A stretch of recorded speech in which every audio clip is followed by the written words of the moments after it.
All right, let's go over these.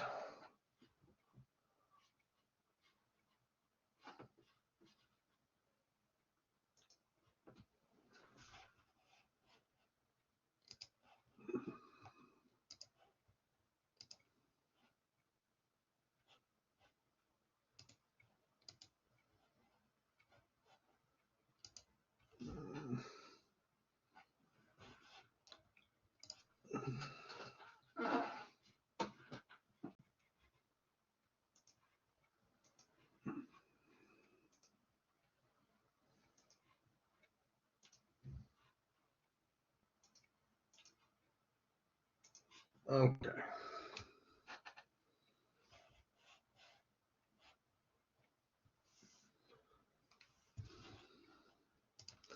All right, on number one, you're told that Lena bought a TV for $469.88, and she made a down payment. That means she paid part of this off. She paid off $125. So we take $469.88 and we subtract $125.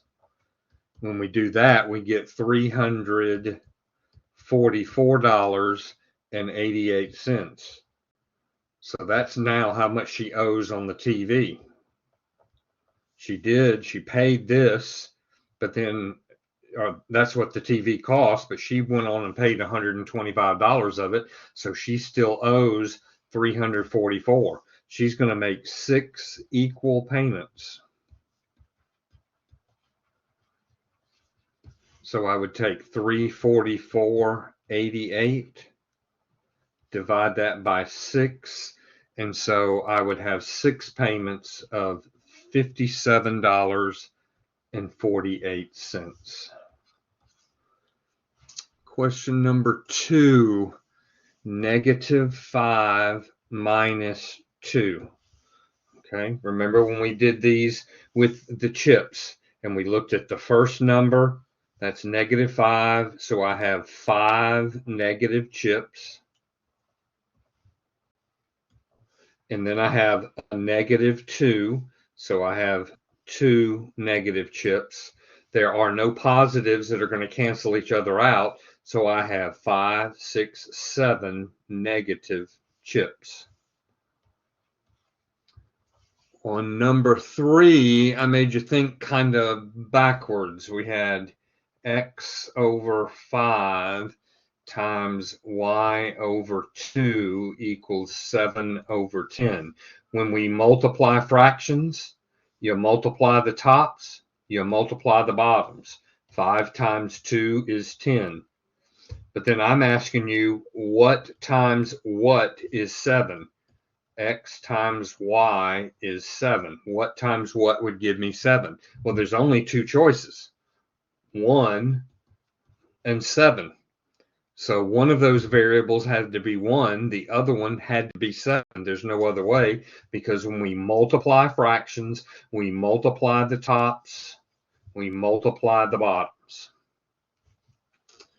And then for the 4th problem question, what does it mean, or what vocabulary word means unwilling to do something? That would be reluctant. Reluctant. Okay, overall, really good. I think really the only situation I saw with number 1 was just putting an answer. Y'all got to remember, when you just put an answer, it doesn't help me determine whether or not you understand what you're doing. In those kind of problems, I want to see what you're doing, how you're doing it, because when I look at that, then I can say, okay, they don't get this, or they really understand that but don't understand this piece. And so the work helps me see and determine what you know and what you don't know. What do I need to work on in order to get it where you do understand what's going on? So always, if there's work involved, show me the work. And some things don't need work, like this one didn't need any work. But this one, there was calculations that had to be done. I wanted to see what those calculations were. Okay, any questions about that?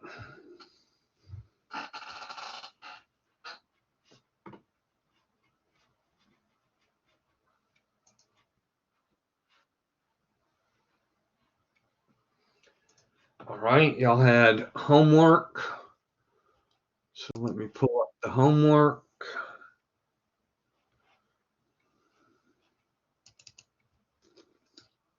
Please make sure you're doing your homework. If you're not doing it and I haven't said anything to you, don't think that I'm not going to get to you. I'm going to find you. And when you end up having 6 or 7 or 8 homework assignments to make up, then that gets hard to do. A couple of people that got smurfed could not make up all the work.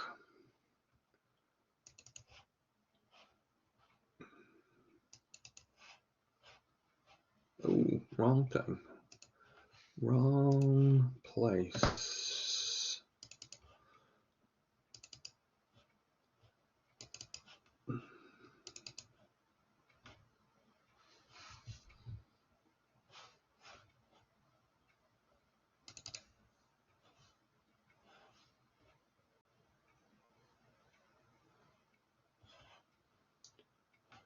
Okay.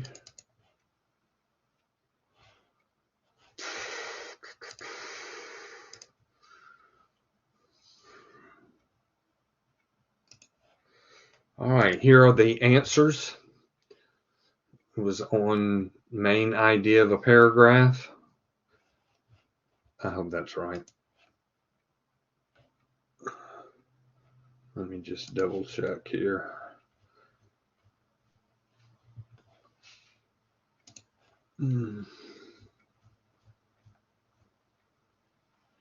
Yeah. All right, so take a look at those.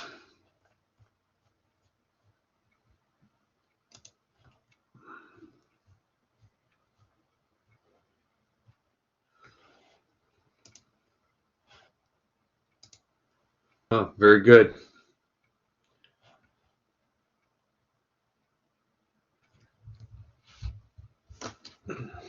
Very good.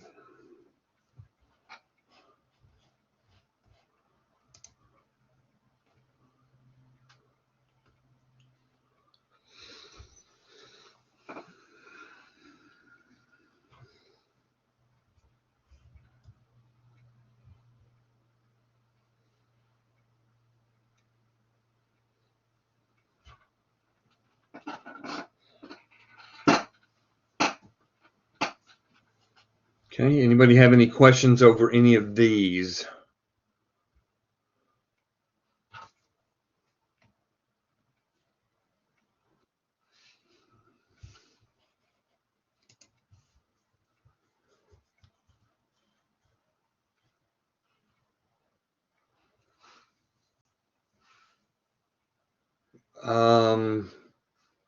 Let me make a note, and it may be in now. I will check.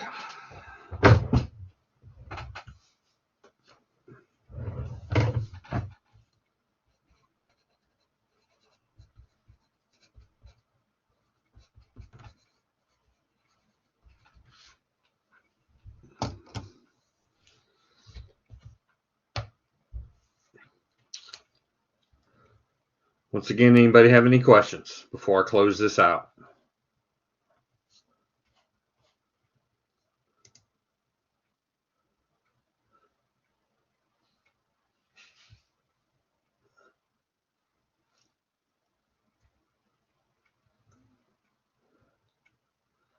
Okay. All right. Okay, good. I was hoping that Mr. Roberts would come in tonight, and maybe he will finally pop in, but he today completed his other 2 GED tests and he is a graduate.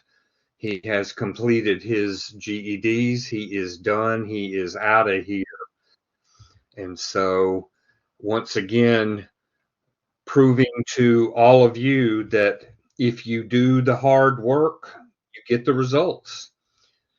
You will get the results. You've got to come to class. You got to participate. You got to do the assignments.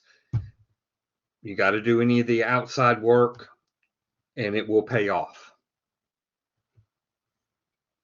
I got a question, G. Yes, sir. You know how long it'll take? Cause I know you sent me the program. I applied. You know how long it'll take to see if they accept you on the program or not? No, I have no idea. You'd have to contact either Miss Cobb or Miss Cook Jackson, one of the two that are on that were on that information. So I don't have any idea. I do know they did tell us yesterday. We had a faculty meeting yesterday afternoon, and they did tell us that that program has been shortened from 16 weeks to 8 weeks. So it's a mini semester instead of a full semester, which that's pretty good. That means in 8 weeks you walk out the door with a CNA. That is not bad at all. True. That's why hopefully I can get get approved in the program. I'm gonna talk to Yeah, somebody about it though. yeah. You got to talk to Miss Cobb or Miss Cook Jackson. Those are the two that handle that. All right, thank you. Hmm. And then I think there were a couple more of you that asked for the information, and I sent that on. So you should have gotten, if you've asked for it, you should have gotten an email from me with all that information on it.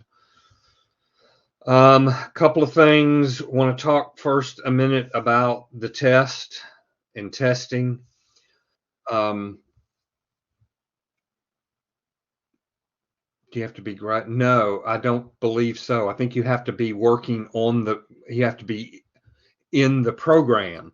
So you have to be in adult ed and you have to be in good standing. You have to be attending class, doing your assignments, participating in class, all of that kind of stuff.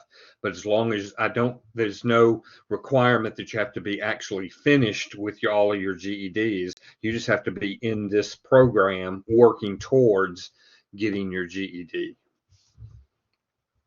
And that's because that CNA is a certification. It is not a degree program. Degree programs, you would have to have the GED. Certifications, not necessarily. Yes, ma'am. Send me an email and I will send all that to you. Okay. Testing. I want to make sure that everybody understands that not everyone is going to pass all of the tests first time out. And that's okay. You cannot let that get you down. If you go in there and you take an actual GED test and you don't score what you want, you don't quite make it, then you don't give up. You keep going. You brush yourself off, you stand back up, and you go back in there and fight again. You don't let the test win. You win, not the test. And so you have you've got to keep that in your mind. If you have to take that dadgum test 20 times, then take it 20 times. Okay? I don't know what you mean. There are other teachers that teach this course, if that's what you mean. But it's the there aren't separate courses. For the other subjects, we have material in Blackboard where you can study for the social studies and the science part of it. But there is no separate, there isn't a teacher that teaches science or a teacher that teaches social studies. It's just a teacher that teaches GED. And so I have a bunch of stuff in Blackboard that help with social studies and science. Okay. But If you have to take that test 20 times, then you go in there and take it 20 times. I know that that's a lot of money to go in and pay for a test and end up not passing it. You can retake it twice for half price. And if that's the issue, then sit down with me, sit down with Miss Cobb, sit down with Miss Cook Jackson, and we'll work something out. We'll find a way. We want you to go back in there and keep fighting. Don't give up. Don't let the test beat you. You beat the test. And so if you have to take it 20 times, then dadgummit, take it 20 times. So that you can walk out and say, I won. I won. You didn't win. I won. Okay. And so you've got to keep that mindset. You've got to keep that mindset. I've got I have a student in my morning face-to-face class. She's passed reading, social studies, and science. She cannot seem to pass the math. She's taken it like 6 times and has failed it by 1 point every time.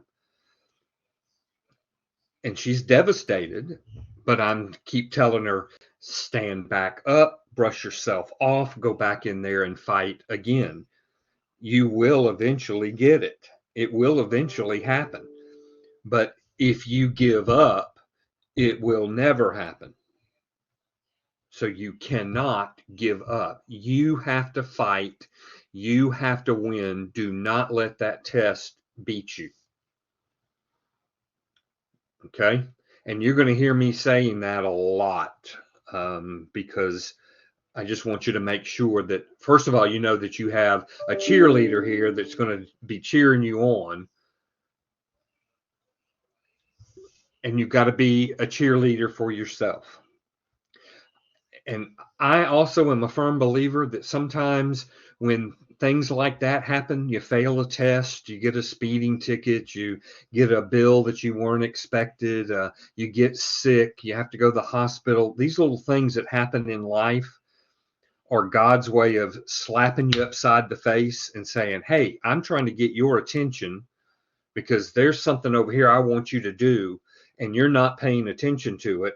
And so I'm going to make you fail something, or I'm going to make you have to go to the hospital, or I'm going to make you sick, or I'm going to give you an unexpected bill so that it shocks you and wakes you up and says, okay, God's trying to tell me something. So let me pay attention and let me find out what God's trying to tell me. Okay. All right. Second thing. I think I mentioned this on Tuesday. The scholarship is only going, the Dean Mosley scholarship is only going to cover those folks that made a 145 or higher on all 4 parts of their GED Ready test. All 4. If you didn't get a 150 or higher on all 4 parts, then we can apply for the other scholarship, which is basically the same. The only difference is you have to have a 150. You can't have anything lower than 150. So if you made a 150 in a subject on your GED Ready test and you want the scholarship, then you need to send me an email and say, I made 150 on science. I made a 165 on reading. I made whatever it was that you made a 150 or higher on, and then I will get your responses to those questions and look at yours first. Because I'm going to tell you what happened. I really kind of screwed up a little bit in that my morning face-to-face class and my morning online class, I just had them all send me their paragraphs. And I thought, oh, okay, I can read these.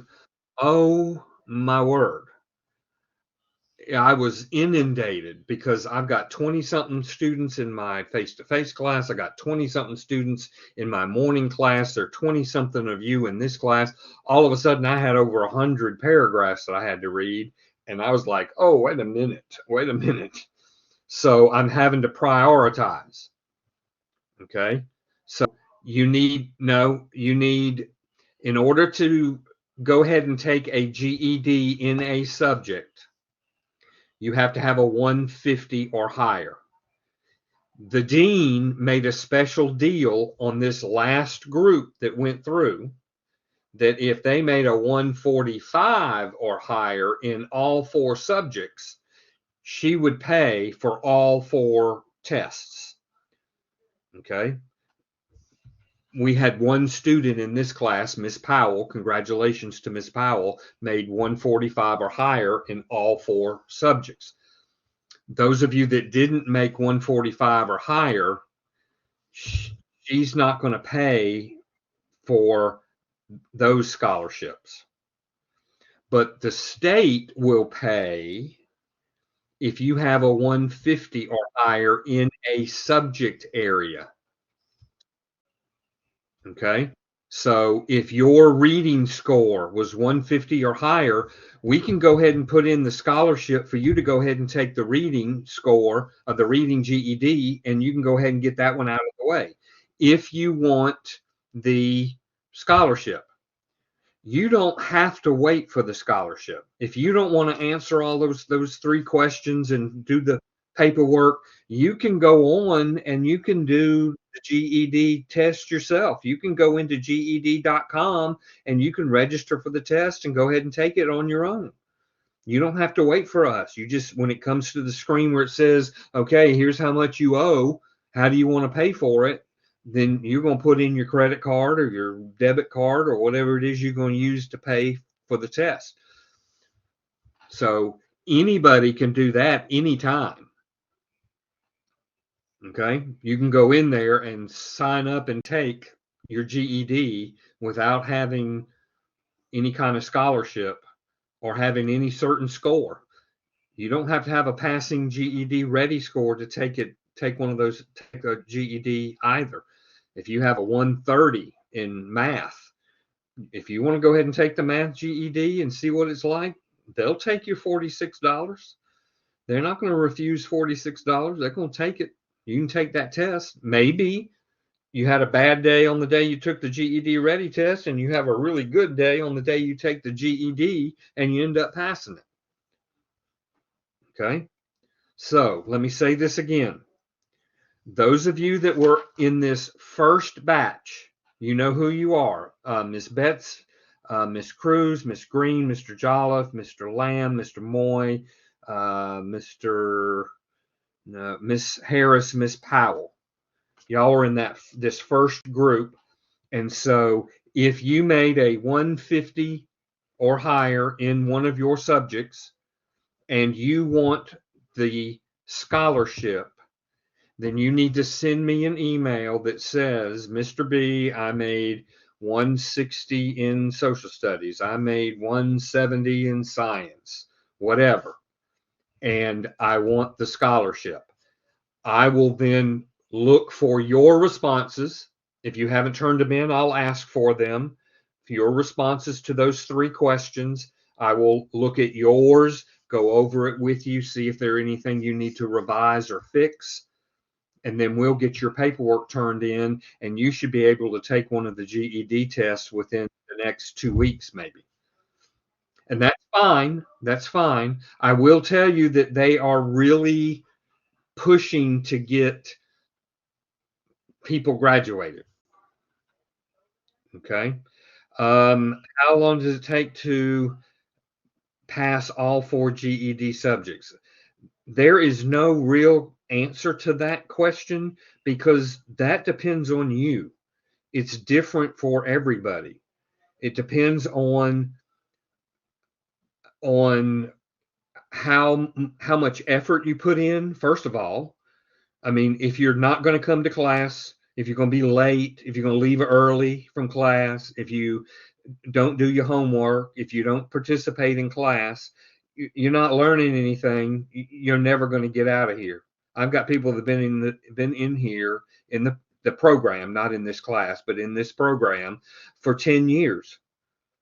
10 years, and they haven't gotten out yet. And it's because they don't come to class, they get smurfed, they wait, they get back in, they do okay for a month or so, and then they get smurfed again, and then they have to wait, and then come back in, and they do fine for a month or so, and then they start slacking off, and they get smurfed again, and it's just this repeating cycle.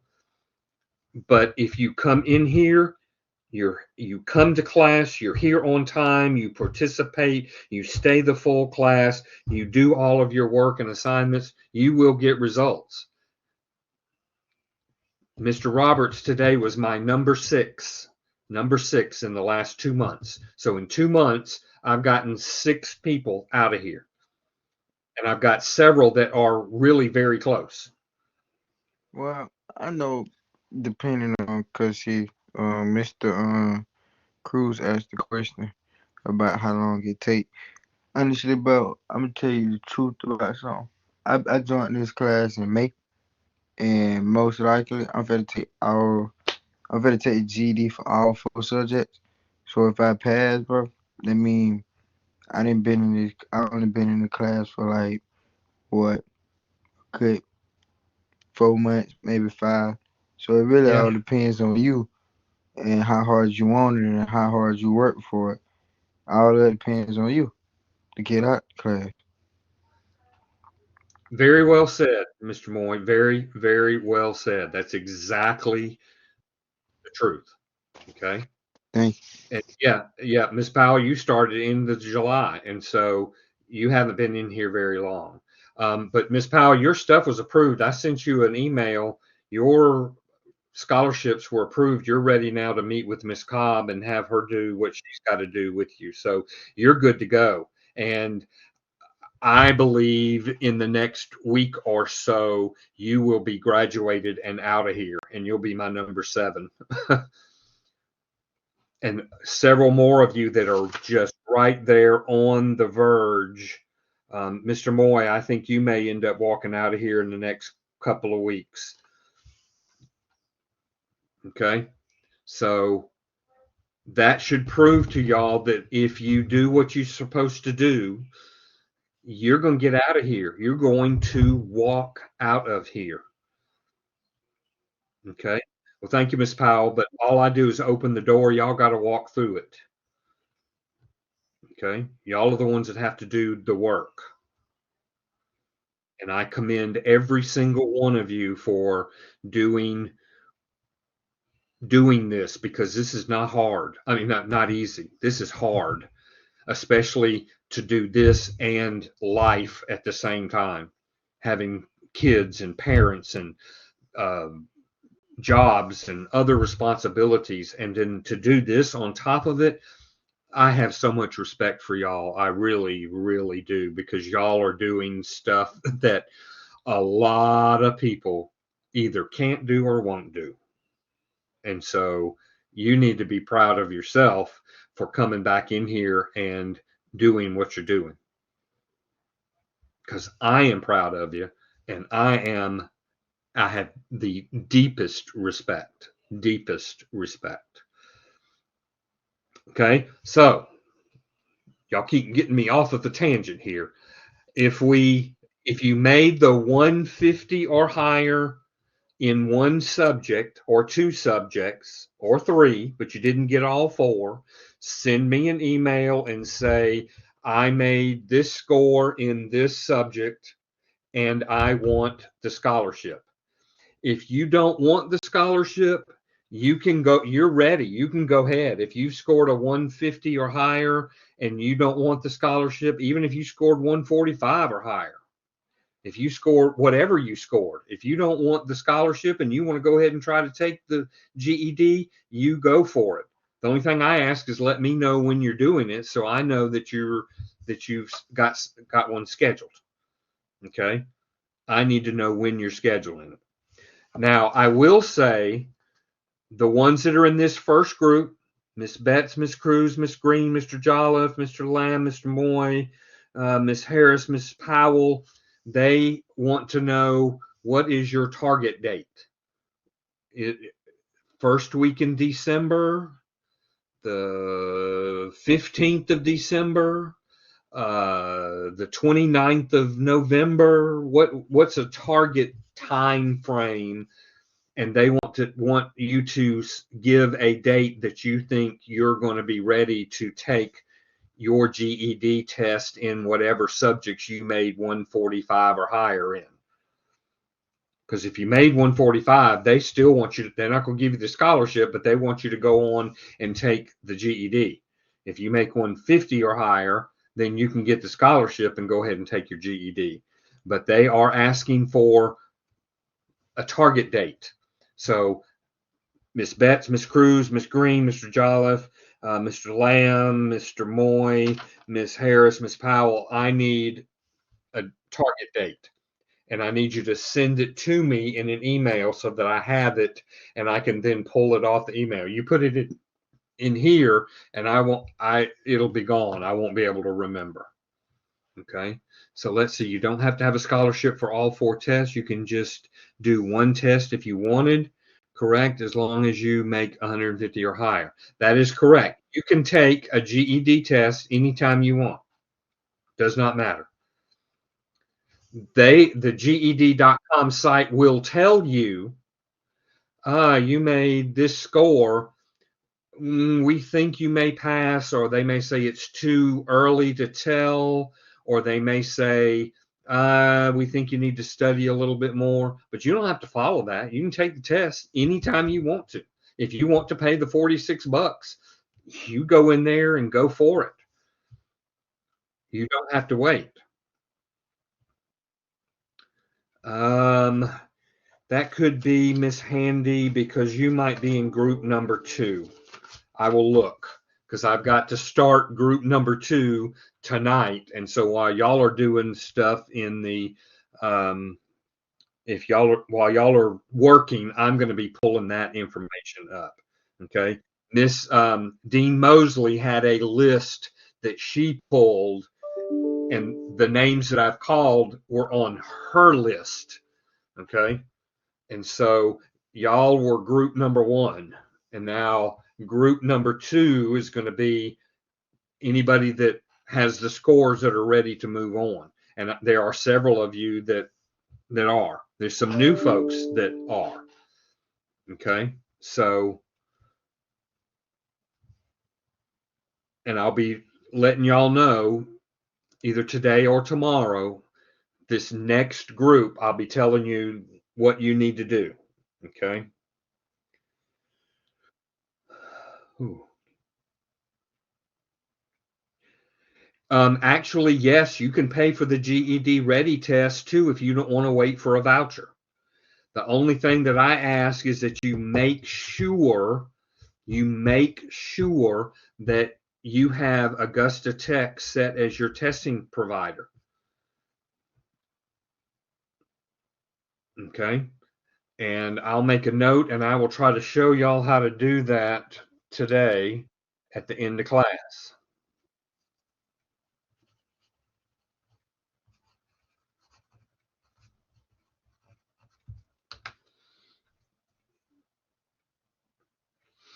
Do I have to wait till December? No, ma'am, you do not have to wait till December. If you've got to talk to Miss Cobb, and once you set that meeting and meet with Miss Cobb, and it doesn't have to be face to face, you can do it virtually. Once the two of you sit down and talk, you can turn right back around then and sign up for the test. So you could potentially be done by next week. You potentially could be done and out of here by next week. But you've got to meet with her first because she will have the codes that you have to put in when it comes to the point where it says, okay, how are you going to pay for this? You've got to have those codes to put in, and she is the one that gives those to you. Okay, and that's a bunch of top secret stuff because those codes, each one of those codes is worth $46, and so they don't let those just fly around. They guard all of that very carefully, and so that's why you're going to have to meet with her. No, there's no difference in taking the GED test in person or virtually. It doesn't matter. The issue with taking it virtually is that you must have a webcam. You must turn the camera around and show them where you are at. And then as you're taking the test, that camera's got to be on so that they can watch you. They sit and watch. They have everybody up on a screen and they are watching you while you take the test. If you don't have a webcam, any way of doing it virtually where they can see you, then they're not gonna let you do it virtually. But if you have a webcam, then you should have no problem taking it virtually. And actually, an advantage to taking it virtually is that some students have come back and told me that depending on who the proctor is, the person in there in charge on that day at that time, sometimes won't let you pull your TI-30XS multi-view calculator out, even though they are supposed to, even though it says it on the website that you can do that. Some of them don't know, and they end up not letting you pull it out. If you're at home, you pull it out, set it right there. Isn't what we're using on here a webcam? Yes, ma'am. Yes, what you're using right here on this right now is a webcam. So you would be good to go to do it virtually.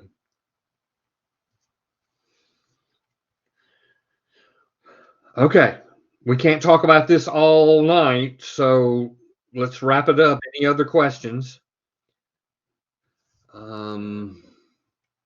The GED Ready test. I think if you buy it on GED.com, it is $9.95, I think, or $9.49.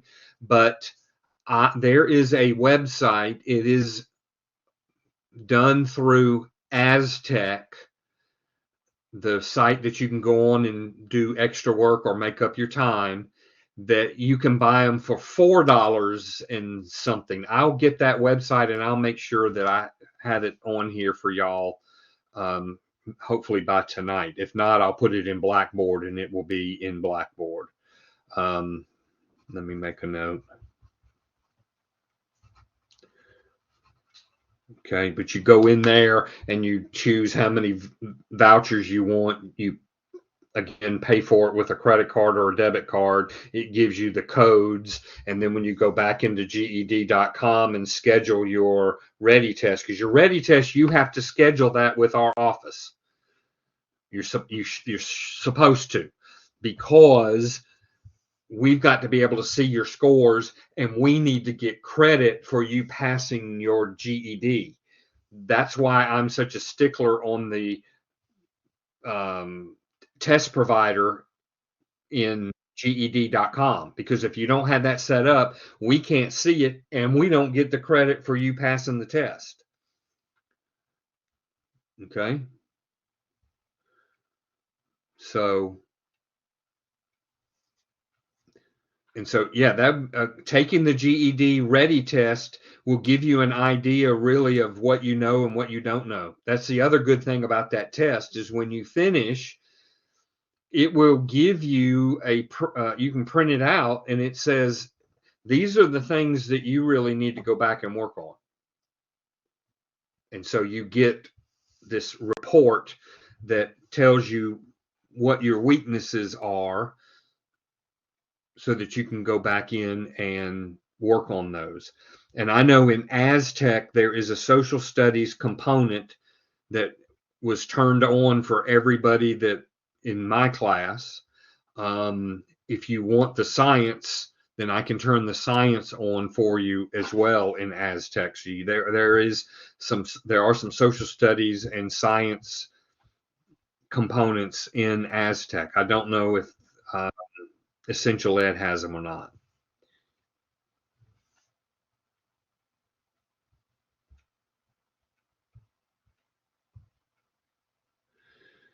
I'm not sure I know what you mean by that question, Miss Cruz. If we have our calculator on the test, even those they won't let you. Um, I, I don't know if I would try that. I don't know if I would try that at all, because they can void your test in a heartbeat. If you're going to have a calculator out, you need to have the TI-30XS multi-view calculator, or use the calculator that's on the test, which is the TI-30XS multi-view. It's just on the computer instead of in your hand. So I would not have out a calculator that's not an approved calculator. Okay, anything else? So we move on. We got a lot to do tonight. I did want to make sure we spent some time on that because that is important, that we all understand what's going on.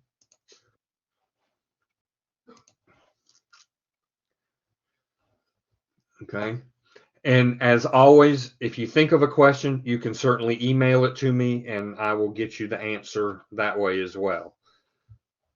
All right. Today we are going to start on something called the order of operations. And so we've got a few videos to watch. Ooh.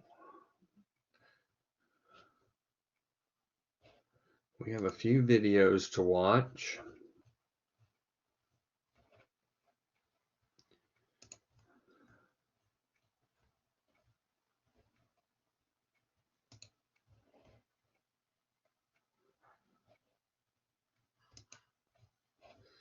All right, so let me get this first one pulled up.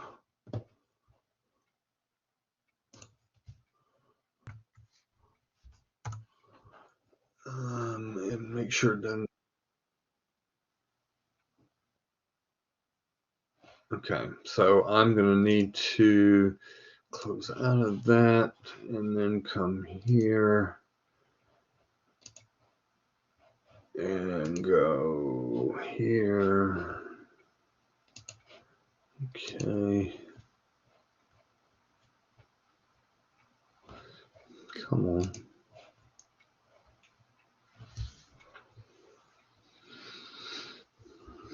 All right, so you should have your notebook out.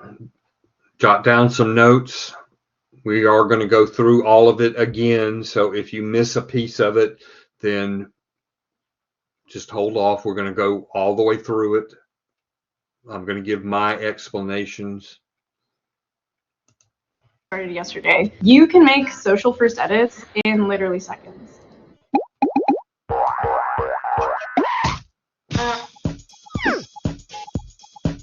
Hi, welcome to Math Antics. Today we're going to talk about an important math concept called order of operations. Order of operations is just a set of math rules that tell you which math operations, like addition or multiplication, to do first. Now you might be wondering, especially if you're a teenager, why do I need rules to tell me which operations to do first? Can't I just do them in any order I want? Well, that's a really good question. And to answer it, we're going to give two totally different people the same math problem to solve. The problem is 2 plus 5 times 4. I like addition better than multiplication, so I'm going to do that first. Let's see, 2 plus 5 gives us 7, and then I just multiply that 7 by the 4, and I get 28. That was easy, but you'd better not copy my answer. Don't worry, I'm not going to copy your answer because I want the right answer. And I prefer multiplying, so I'm going to do that first. Let's see, 4 times 5 equals 20, and then I'll add the 2, which gives me 22 for a final answer. What makes you think that's the right answer? All my calculations were correct. I even checked it with a calculator. The only calculator I need is right up here. And the correct answer is boop, boop, boop, boop, boop, 22. Okay, so which one of these guys do you think is right? Neither one made any mistakes with the calculations. They just did the operations in a different order and got different answers. Well, since there were no mistakes, in a way they were both right. But math would be a very confusing subject if there were different answers to the same problem. And that's where order of operations can help us out. The order of operations rules are a way for us all to agree on the order that you should do math operations in. And if we always do operations in the same order, then we'll always get the same answer. So now that you know why we need order of operations rules, let's find out what those rules are. There are basically 4 of them, and they go something like this. First, do operations in parentheses and brackets. Next, do exponents. Then, do multiplication and division. Last, do addition and subtraction. Let's take a closer look at each of these rules and see some examples where they help us. First on the list was do operations in parentheses and brackets. Now, in case you haven't seen parentheses or brackets used in math before, let me briefly explain how they work. Parentheses are just these symbols that curve forwards and backwards, and they're used in pairs like this. And when we put numbers and operators in between them, it forms a group. It's almost like the parentheses form a package to hold whatever math stuff we put inside them. And brackets work exactly the same way as parentheses. They just have a different shape that looks a little more boxy, but they mean exactly the same thing. So parentheses and brackets are used to group things together, and our rules tell us to do any operations inside these groups first. For example, have a look at this problem. 10 times 4 plus 5. It has 3 numbers and 2 operations, multiplication and addition. But 2 of the numbers and the addition symbol are inside parentheses. That means that they form a group, and we need to do that part of the problem first. 4 plus 5 equals 9. So the part inside the parentheses can just be replaced with the simplified value 9. Oh, and once you do the math that's inside parentheses and get a single number like this, you usually don't need to show the parentheses anymore. Now that the parentheses are gone, we just have one operation left to do. We multiply 10 times 9, and that gives us 90 as our final answer. So parentheses can really help you know what part of a problem you're supposed to do first. But what if you get a problem that has more than one set of parentheses, like this? 5 minus 3 plus 6 times 2. Fortunately, it doesn't matter which set of parentheses you do first. You just need to do everything that's inside the parentheses before you do anything that's not inside parentheses. In other words, we need to simplify both of our parentheses groups before we can do the addition in between them. The first group, 5 minus 3, simplifies to 2. And the second group, 6 times 2, simplifies to 12. Now we can do the last operation and add the values that we got from simplifying. 2 plus 12 equals 14. Okay, now that we know that we always do operations in parentheses or brackets first, let's take a closer look at the second rule that says the next thing we do is exponents. Now, if you haven't seen exponents before, they're just a way of writing repeated multiplication. For example, the repeated multiplication 4 times 4 can be written in a shorter form as 4 multiplied twice. And 4 times 4 times 4 can be written as 4 multiplied 3 times. And 4 times 4 times 4 times 4 can be written as 4 multiplied 4 times. Get the idea? This small number is called an exponent, or power. It just tells you how many times to multiply the bigger number together.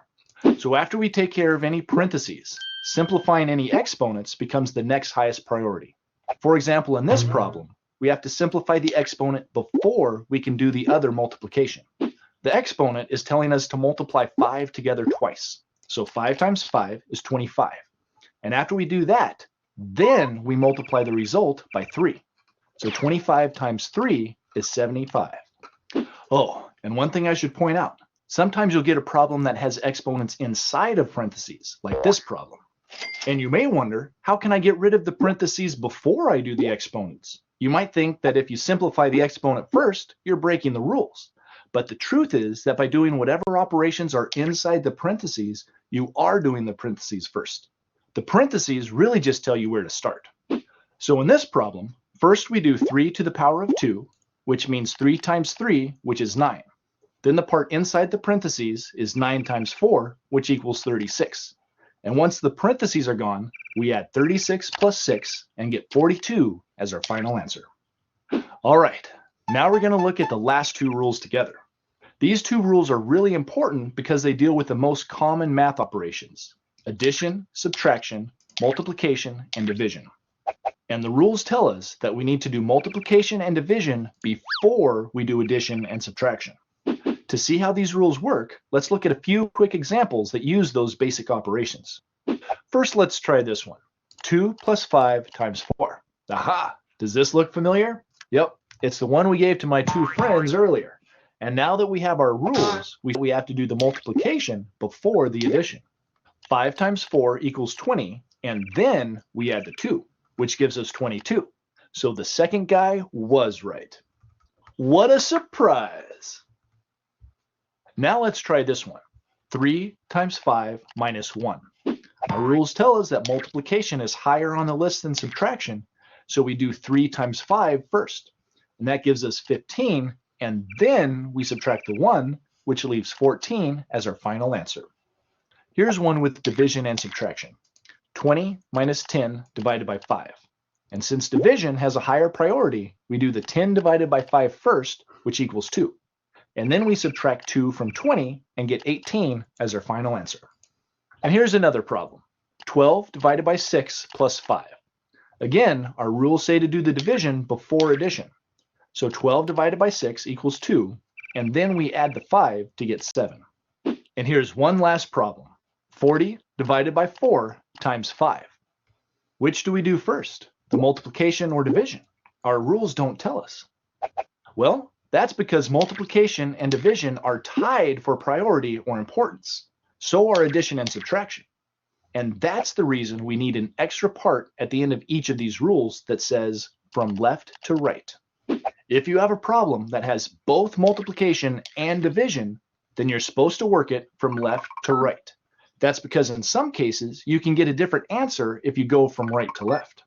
For example, in this problem, if you work from right to left the wrong way, you would do the 4 times 5 first and get 20. And then 40 divided by 20 equals 2. But if you go from left to right, you would do 40 divided by 4 first, which is 10. And then 10 times 5 equals 50. Wow, the direction we went made a big difference. So whenever you have a problem that has a mixture of multiplication and division, or a mixture of addition and subtraction, you know to do the operations in order from left to right. All right, we're just about done, but let's have one more look at all 4 of our rules before you start practicing with the exercises. The order of operations rules say, first, do operations in parentheses and brackets. Next, do exponents. Then, do multiplication and division from left to right. Last, do addition and subtraction from left to right. All right, that does it for this video. Good luck with the exercises, and I'll see you next time. All right.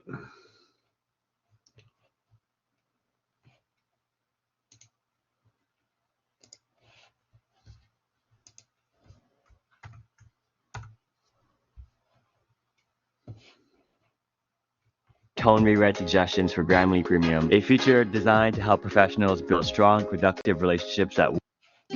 Welcome to Math with Mr. J. In this video, I'm going to cover the order of operations, and specifically, we're going to be taking a look at problems with both parentheses and exponents. Now remember, the order of operations are parentheses, exponents, multiplication and division, and then addition and subtraction. Think of the order of operations like a set of instructions or rules that we need to follow to work through a problem. Let's jump into our examples, starting with number 1, where we have 13 plus 5, and then in parentheses, 2 cubed plus 4, end parentheses, divided by 2. Now, one thing I want to mention before we get started, whenever we have a number next to parentheses, so we have 5 and then a set of parentheses, that's multiplication. So we have 5 times whatever we get within those parentheses. So let's go through the order of operations. Are there any parentheses? Yes. So we start there. We need to do anything inside of parentheses. Well, we have 2 cubed plus 4. So we do exponents before addition. So let's do 2 cubed first. 2 cubed means 2 times 2 times 2. 2 times 2 is 4, times 2 is 8. So 2 cubed is 8. So in parentheses, we now have 8 plus 4. Now we can bring down everything we did not use. So 13 plus 5, and then in parentheses, 8 plus 4, and parentheses, and then we have divided by 2.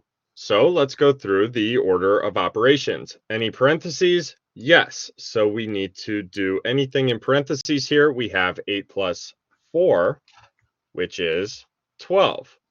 Now we can bring down everything we did not use. So we have 13 plus 5 times 12. Whenever you have a number next to parentheses, that's multiplication. So that's 5 times 12 divided by 2. So let's continue to work through this problem step by step. So any parentheses, anything within parentheses that we need to do? No. Any exponents? No. Any multiplication or division? Yes, we have both. We have multiplication and division. Multiplication and division are the same priority. So what we do, we work from left to right if we have both. So let's do 5 times 12 first. 5 times 12 is 60. Bring down everything we did not use. So 13 plus 60 divided by 2.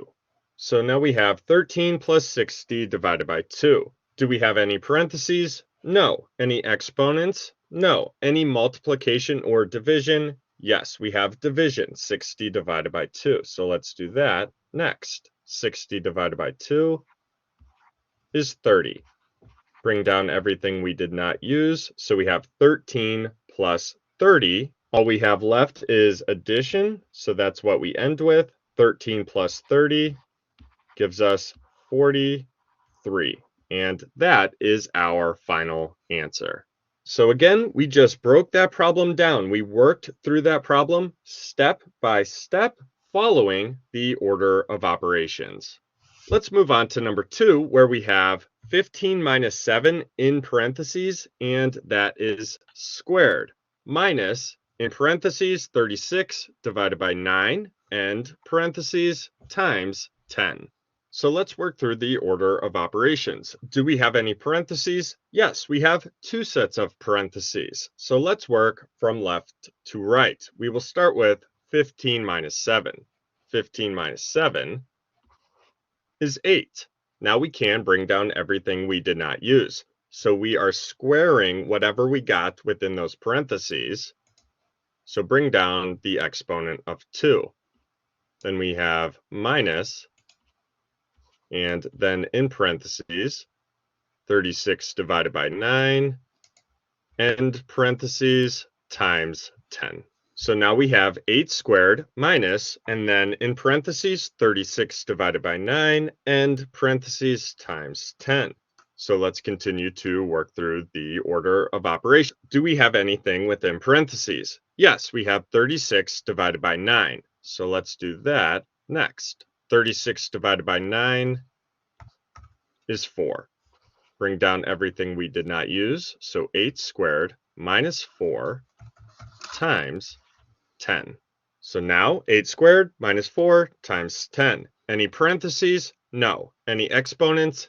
Yes. So that's what we need to do next. We have 8 squared, which means 8 times 8. 8 times 8 is 64. Now we can bring down everything we did not use. So minus 4 times 10. Now we have 64 minus 4 times 10.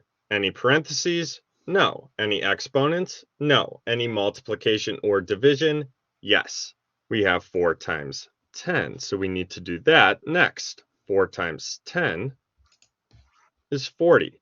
Bring down everything we did not use, so we have 64 minus 40. And we're only left with subtraction here, so this is what we end with. 64 minus 40 is 24. And that is our final answer. So there you have it. There's how to work through order of operations problems involved. Okay.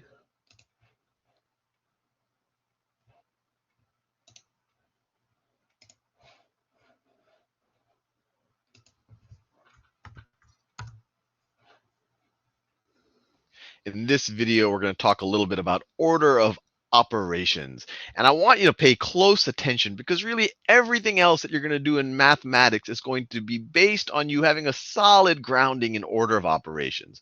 So what do we even mean when we say order of operations? So let me give you an example. The whole point is so that we have one way to interpret a mathematical statement. So let's say I have the mathematical statement 7 plus 3 times 5.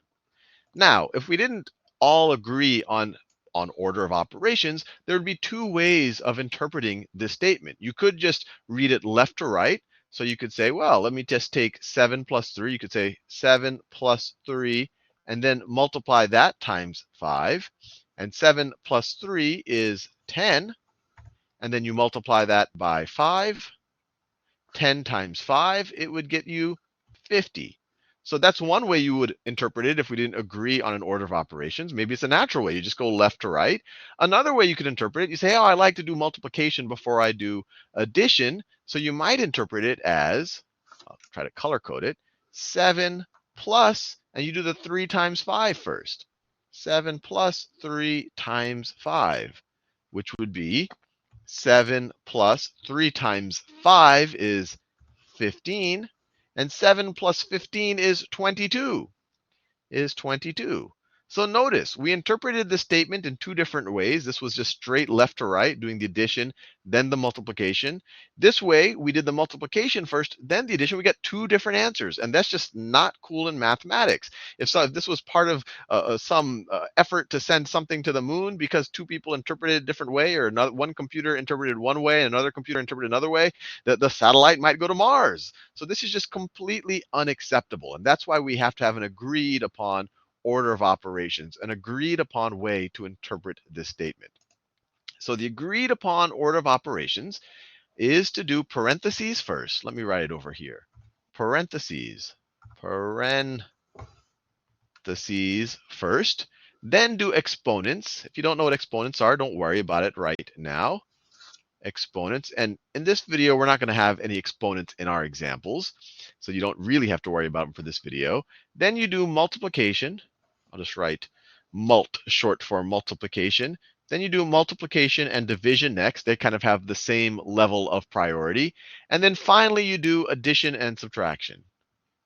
Finally, you do addition and subtraction. So what is this order of operations? Let me label it. This right here, that is the agreed upon order of operations. And if we follow these order of operations, we should always get to the same answer for a given statement. So what does this tell us? What is the best way to interpret this up here?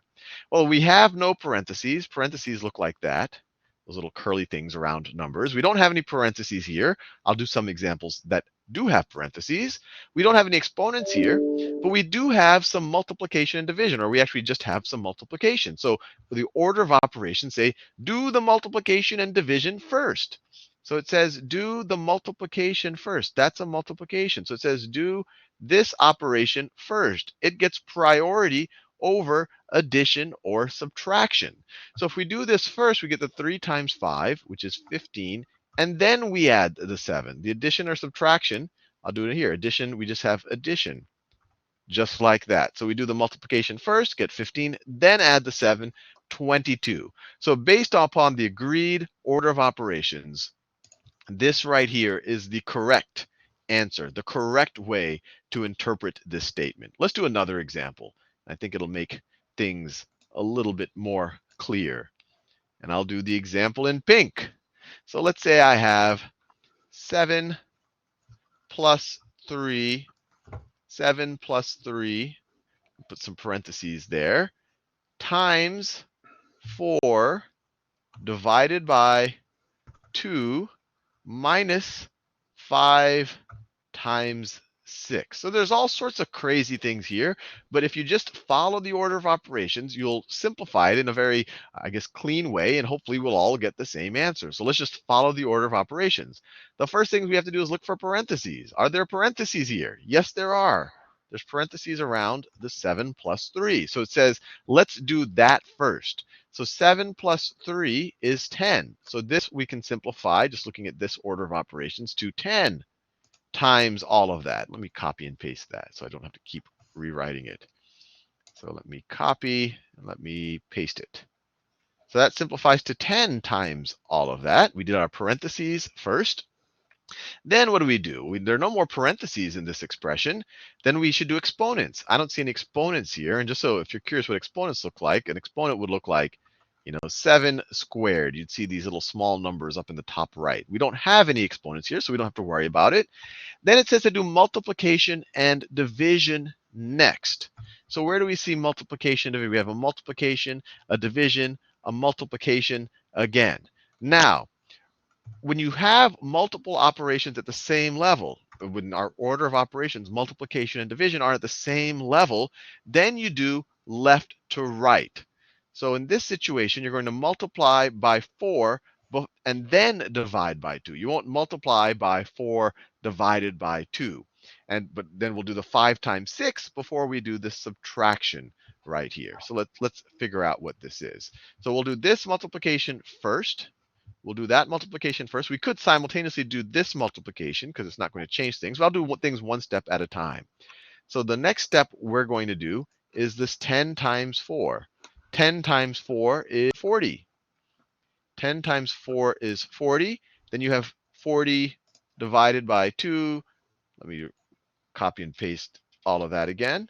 Then it simplifies to that right there. Remember, multiplication, division, they're at the exact same level, so we're going to do it left to right.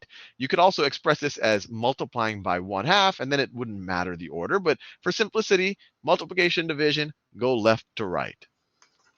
So then you have 40 divided by 2 minus 5 times 6. So division, you just have one division here. You want to do that. This is going to take, you have this division, then you have this multiplication. They're not together, so you can actually kind of do them simultaneously. And to make it clear that you do this before you do the subtraction, because multiplication, division take priority over addition, subtraction, we could put parentheses around them to say, look, we're going to do that and that first before I do that subtraction, because multiplication, division have priority. So 40 divided by 2 is 20. We're going to have that minus sign. Minus 5 times 6 is 30. 20 minus 30 is equal to negative 10. And that is the correct interpretation of that. So I want to make something very, very, very clear. If you have things at the same level, so if you have 1 plus 2 minus 3 plus 4 minus 1. So addition and subtraction are all at the same level in order of operations.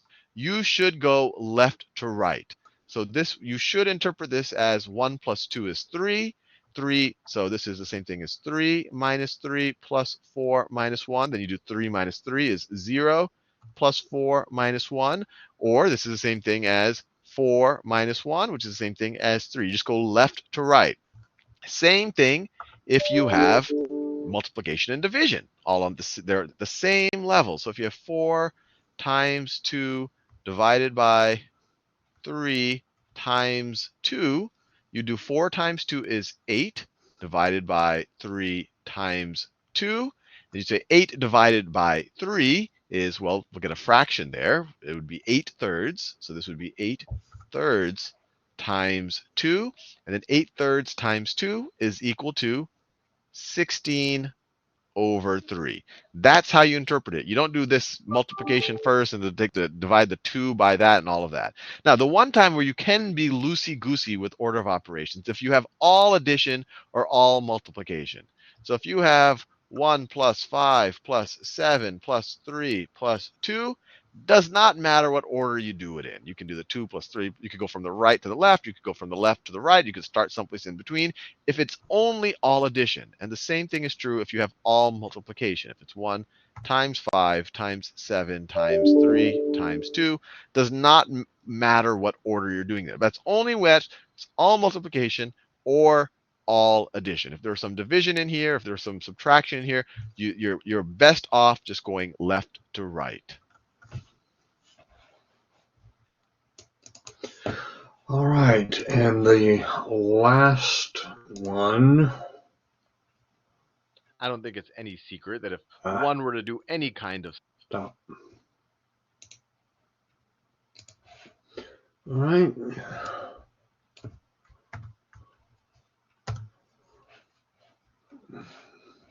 Welcome to Adapted Minds, the Monster Math Academy. Your child can make their very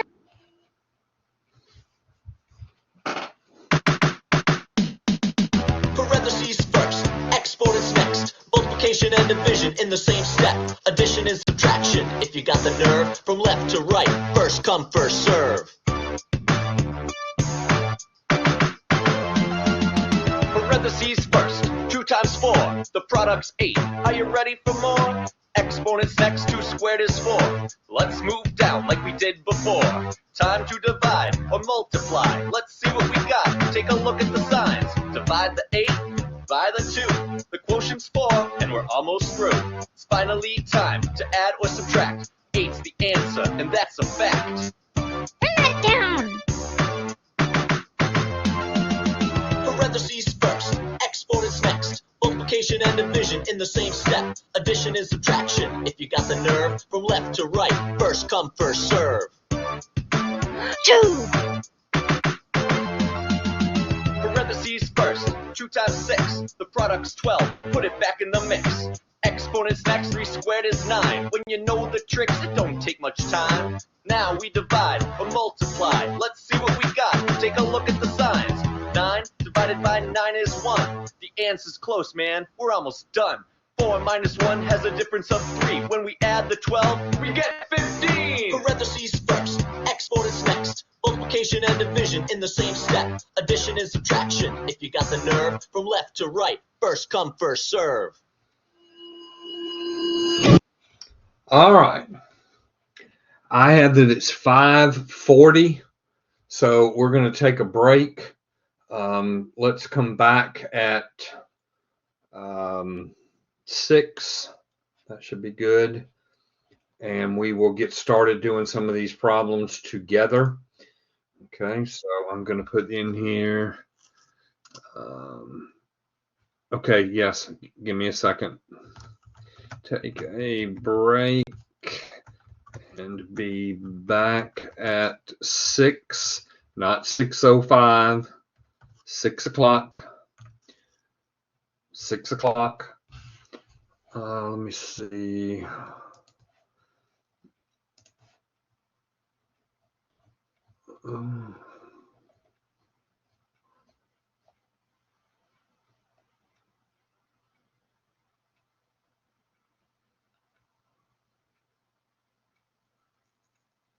Yes, ma'am. I hope you feel better. That's terrible. Yes, go take care of yourself.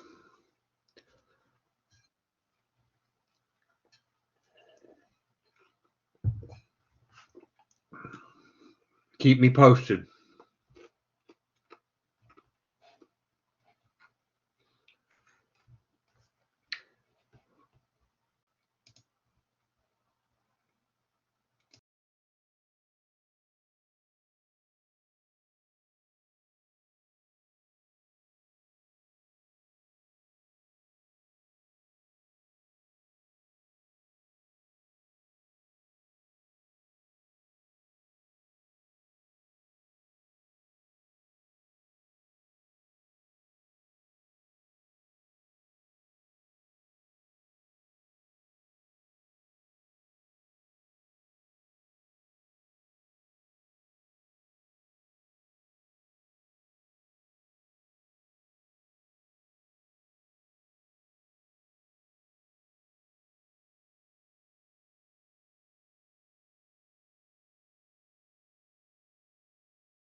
All right, 6 o'clock.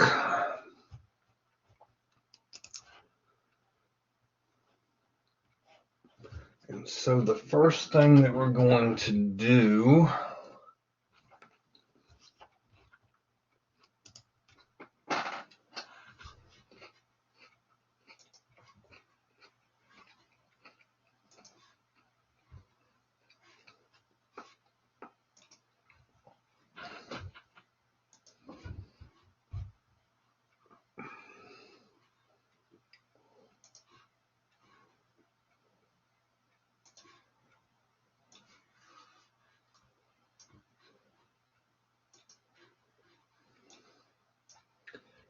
all right, let's see.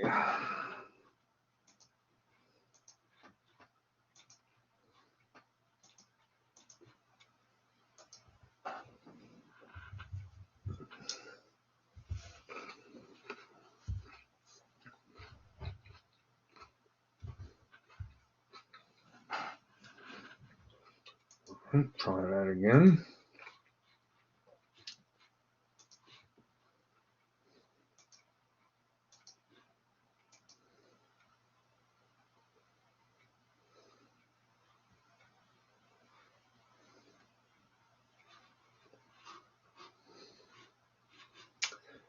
Oh, there we go.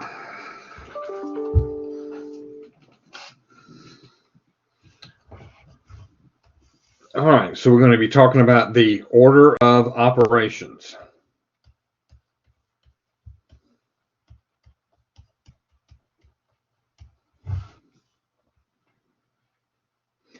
And there is an acronym, PEMDAS. PEMDAS. And an easy way to remember this is please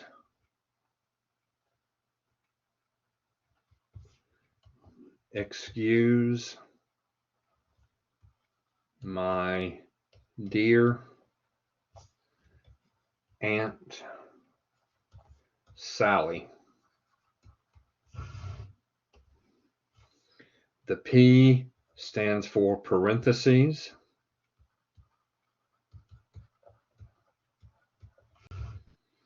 But actually it is any symbol of inclusion.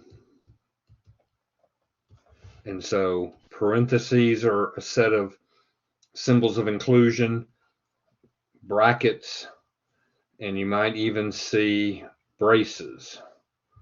So parentheses, brackets, braces. Anything that groups a bunch of stuff together. E stands for exponents.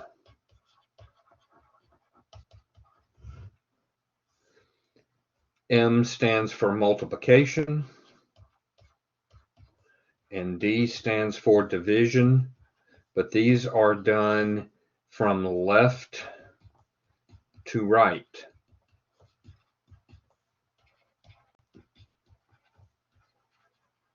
As you come to them. So you start on the left and do any addition as you move to the right. I mean multiplication or division as you move to the right. A stands for addition and S stands for subtraction. And again, these are done left to right. Excuse me, as you come to them.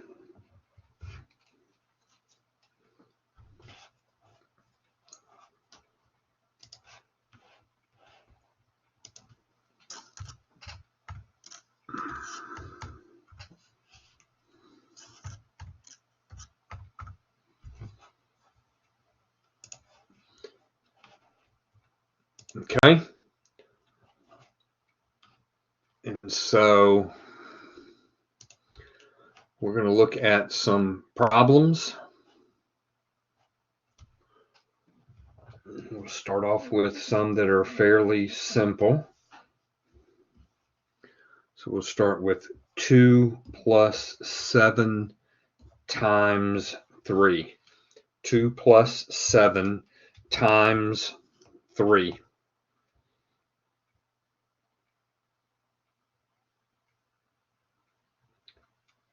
Okay, so the thing that you need to keep in mind is that when you do these problems, you need to do one step at a time. We fix one thing and keep everything else the same. Fix one thing and leave everything else the same. If you will follow those steps, those two rules, and do these the way I show you, you will get them right. But if you don't want to write stuff down and you don't want to do one step at a time, you're not going to get these right. You're going to miss every one of them. So here's how we work these. We ask ourselves one of these at a time. Are there any parentheses? So we look in the problem. No, there are no parentheses. Are there any exponents? No, there are no exponents. Is there any multiplication or division? Yes, right here. So that is what I'm going to change. So everything else stays the same, and I do that multiplication. 7 times 3 is 21. I now have a new line. I start over again. Are there any parentheses? No. Any exponents? No. Any multiplication or division? No. Any addition or subtraction? Yes. 2 plus 21 is 23. Number 2, I have 10 minus 2 times 3 plus 5. 10 minus 2 times 3 plus 5.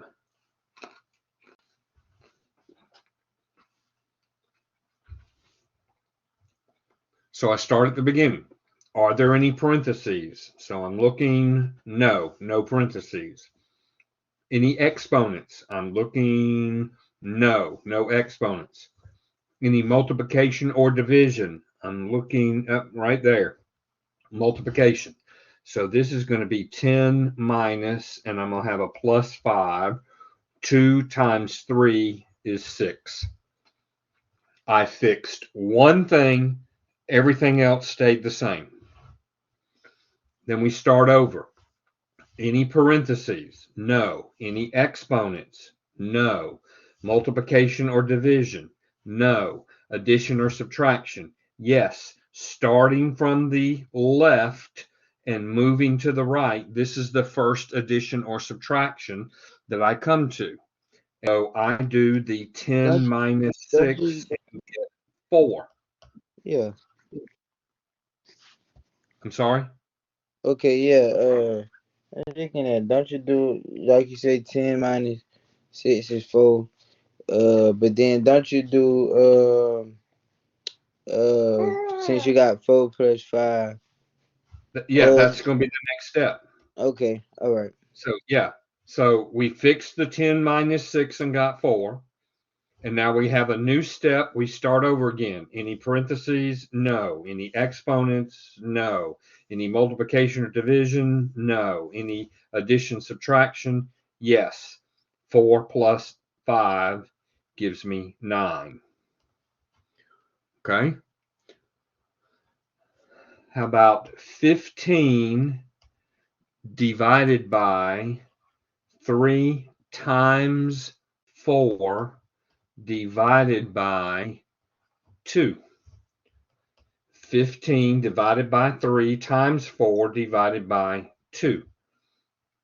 All right, well, we start at the beginning. Any parentheses? No.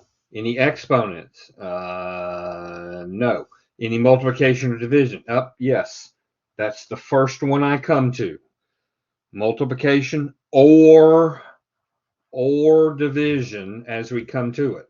So 15 divided by 3 is the first thing I'm going to fix.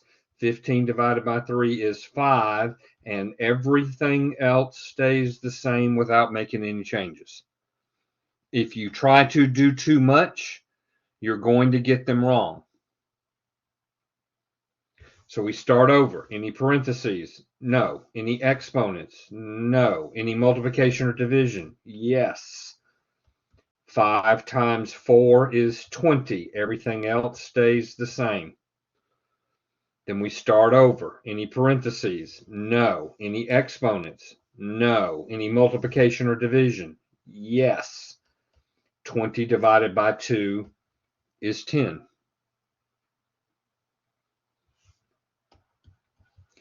All right, I want you to do this one by yourself.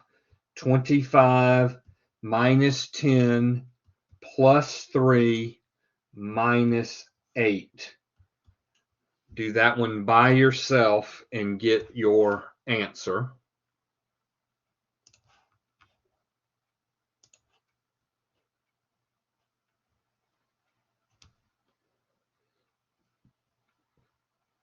And then tell me in the chat what you get.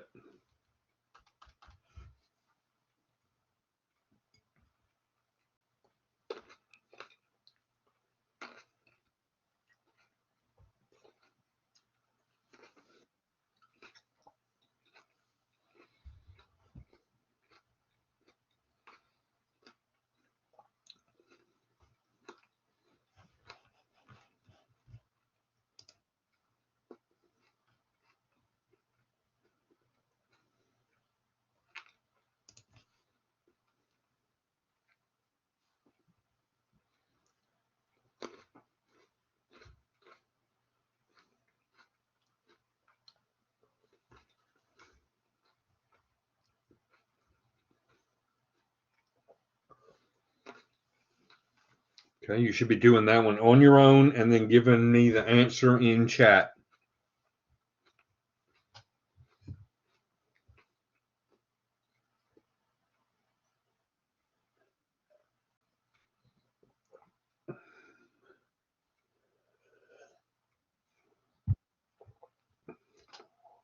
Okay, let's try it and see. So I start at the beginning. Any parentheses? No. Any exponents? No. Any multiplication or division? No. Any addition, subtraction? Yes. So I fix this part first. 25 minus 10 is 15 plus 3 minus 8. Then we start again. Any parentheses? No. Any exponents? No. Any multiplication or division? No. Any addition, subtraction? Yes. 15 plus 3 is 18. Everything else stays the same. Then we start over. Parentheses? No. Exponents? No. Multiplication or division? No. Addition, subtraction? Yes. 18 minus 8 is 10.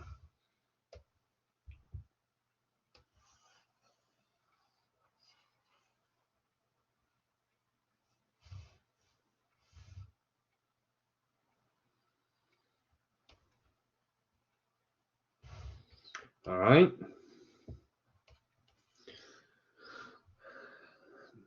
Now let's take a look at this one. 3 times 21 divided by 7.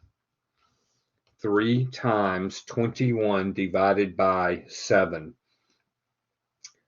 So we start at the beginning. Parentheses. Yes, I have a parentheses. So everything else stays the same, and I do what's inside the parentheses first. 21 divided by 7 is 3, and since the 3 is the only thing now left inside the parentheses, I don't really need the parentheses there anymore. Okay? And so now parentheses, no. Exponents, no. Multiplication or division, yes. 3 times 3 is 9. But the problems are going to get more complicated. So look at this one. 6 times 2 plus 8 minus parentheses 40 minus 4 times 5.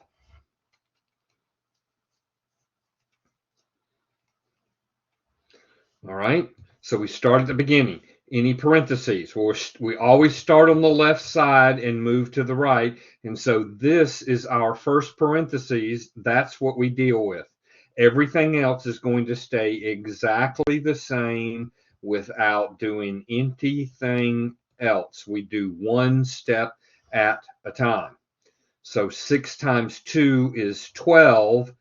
But since there's no other operation that needs to happen inside that parentheses, I can take the parentheses away and not need to write them. Then we start over again with this line, parentheses. Yes, I have a parentheses, so I'm going to have to do what's inside that parentheses first. So everything else stays the same. So now inside the parentheses, we start over with, please excuse my dear Aunt Sally. Are there any parentheses inside of this parentheses? No. Are there any exponents inside this parentheses? No. Is there any multiplication or division inside this parentheses? Yes. So this is going to be 40 minus 20. 40 minus 20. Okay, so now we start over again. Any parentheses? Yes, we still have a parentheses we need to clean up. So 12 plus 8 minus. Inside the parentheses, 40 minus 20 is 20. And since there's nothing else in there to do, we can drop the parentheses. That's got to be 0. Well, let's see. So I look to see, are there any parentheses? No, no parentheses. Any exponents? No. Any multiplication or division? No. Any addition or subtraction? Yes. So the first thing I have to do is the 12 plus 8, which gives me 20. Now, are there any parentheses? No. Any exponents? No. Any multiplication or division? No. Any addition, subtraction? Yes. And the answer is 0. Okay, so I was right. Yep. Say hey, little one, if you talk this time. Say hey to the teacher. Say hey, Mr. Bostock. You're not gonna say nothing this time?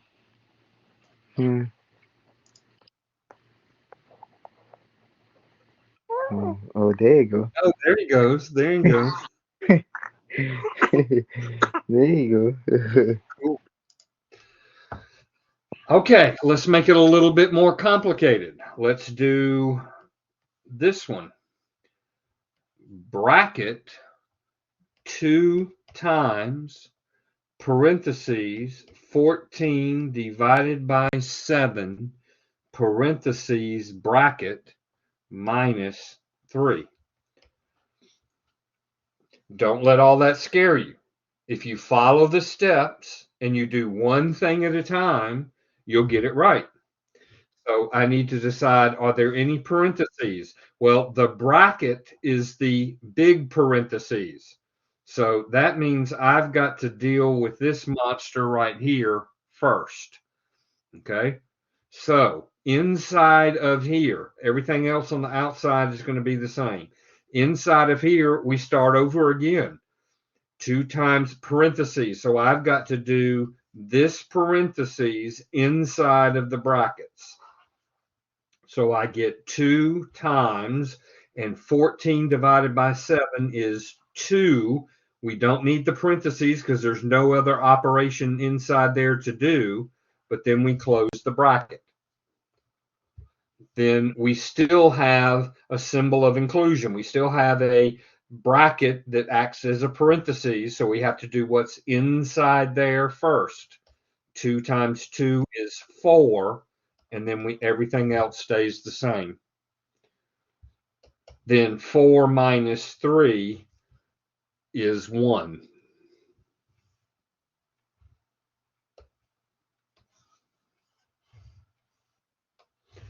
All right. Now see if you can do this one on your own. We haven't done one like it, but I want to see what you do. 2 cubed plus 9 minus 4 squared. Work that out and see what you get as an example, as an answer.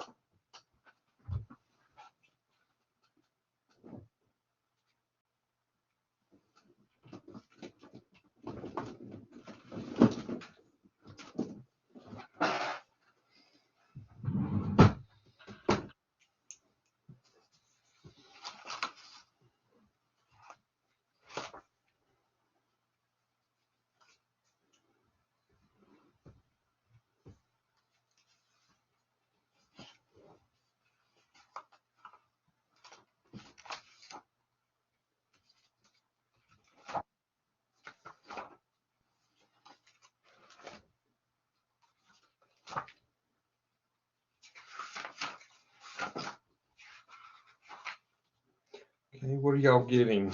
Ooh, I'm getting all kind of different answers.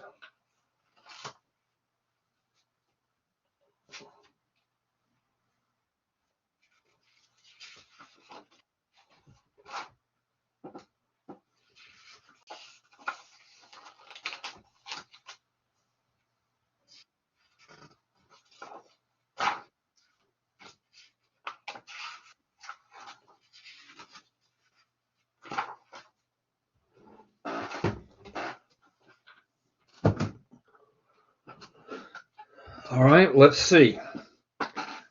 2 cubed. That means 2 times 2 times 2. And 2 cubed is not 6.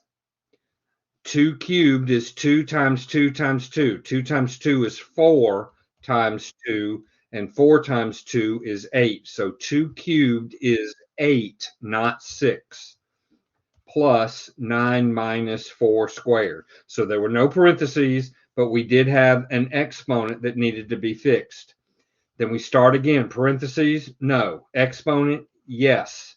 So I have 8 plus 9 minus 4 squared means 4 times 4, which is 16. Then parentheses, no. Exponents, no. Multiplication or division, no. Addition, subtraction, yes. That's the first addition or subtraction. 8 plus 9 is 17. And 17 minus 16 is 1. Okay. Let me give you another one that I want you to do. Let's see. How did I get the 8? It's because 2 cubed, what that means, 2 cubed, anytime you have an exponent, it means take that number and multiply it by itself that many times. So I have to take 2 and multiply it by itself 3 times. And 2 times 2 is 4, times 2 is 8, not 6. 2 times 2 times 2. The first 2 times 2 is 4, then multiply by another 2 and you get 8.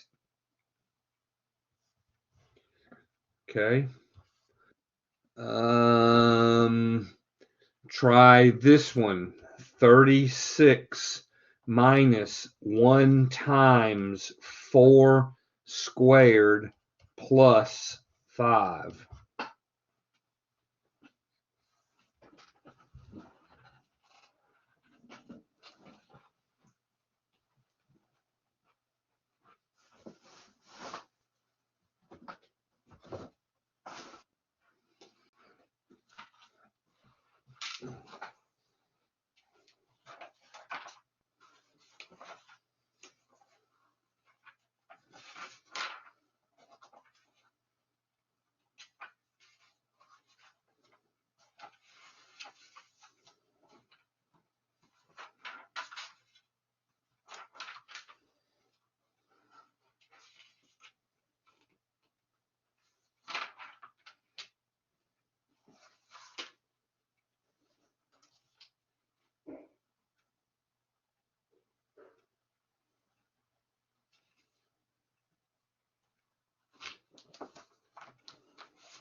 what are y'all getting? 24, 25, 21.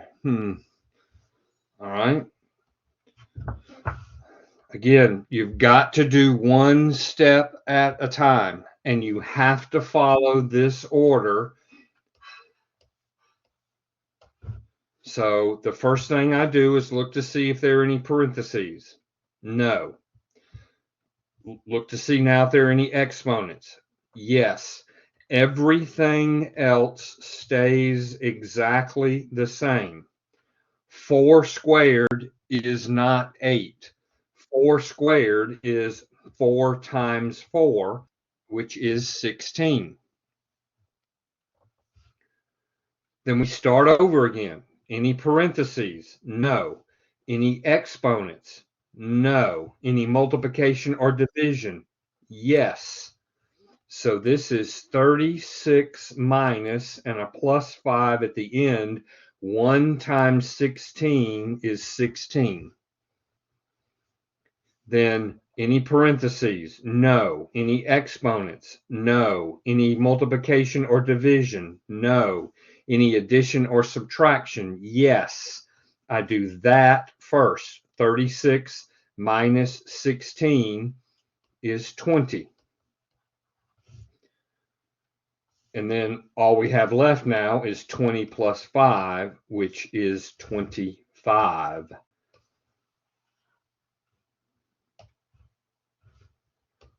Okay. I want you to try this one.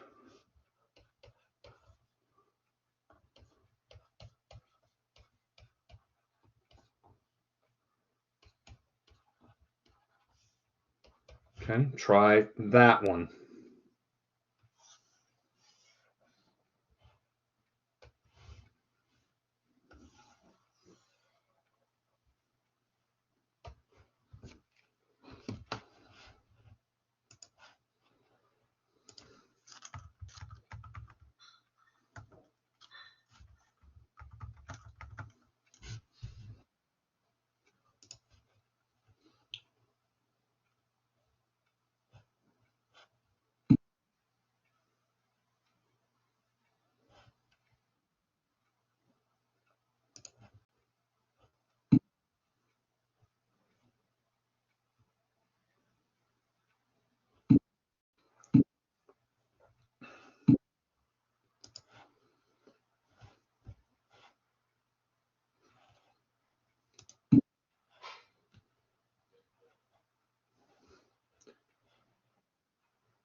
Okay, make sure you're doing one step at a time. One step at a time.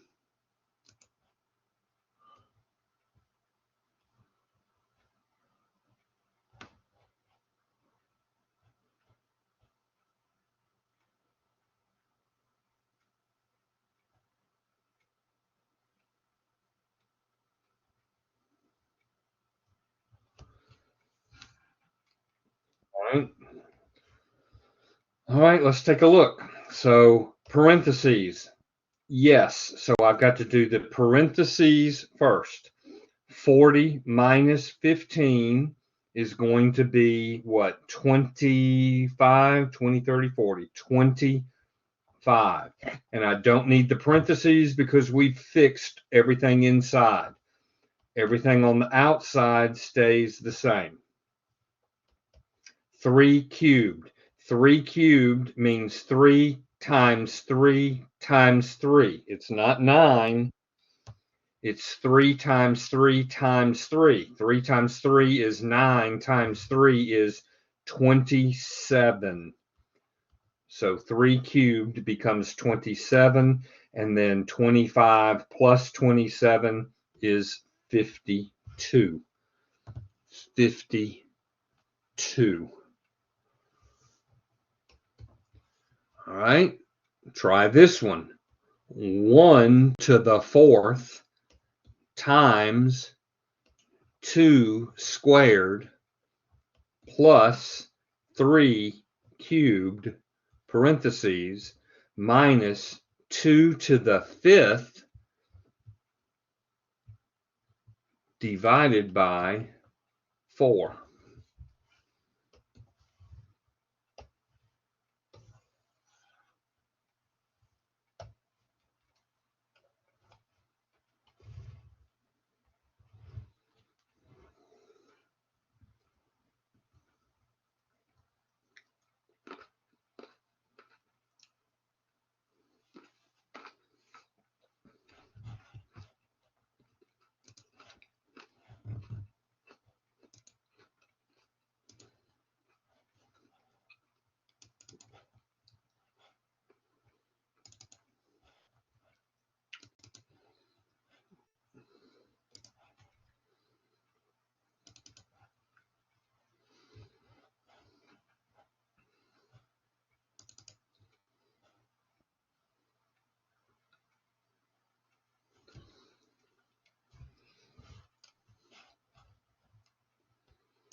This one's a good one.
Okay, waiting on the rest of you.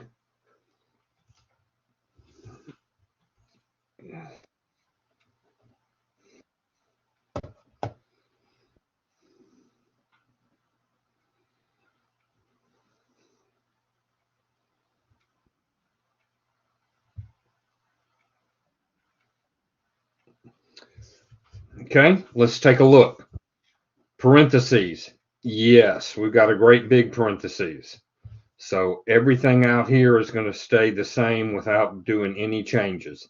Then inside the parentheses, we look to see, are there any parentheses inside? No. Exponents. Yes. So that's the first one that I'm going to do. 1 to the 4th means 1 times 1 times 1 times 1, which is 1. So this is 1 times 2 squared plus 3 cubed. Parentheses. Yes, I still have a parentheses. Inside the parentheses, are there any parentheses? No. Any exponents? Yes. So inside the parentheses, I have 1 times 2 squared means 2 times 2,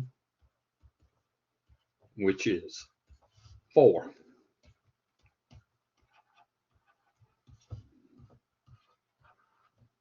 Whoops.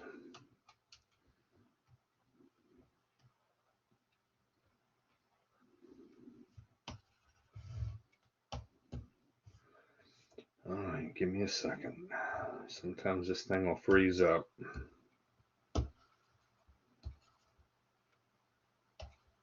Okay, there we go. So 2 to the 5th divided by 4. So we still have a parentheses. Inside the parentheses, do we have any parentheses? No. Any exponents? Yes. So this becomes 1 times 4 plus 3 cubed means take 3 and multiply it by itself 3 times. 3 times 3 is 9, times 3 is 27. Everything else stays exactly the same. You change one thing at a time. Then parentheses. Yes, we still have a parentheses. Inside the parentheses, are there any parentheses? No. Any exponents? No. Any multiplication or division? Yes. So 1 times 4 becomes 4.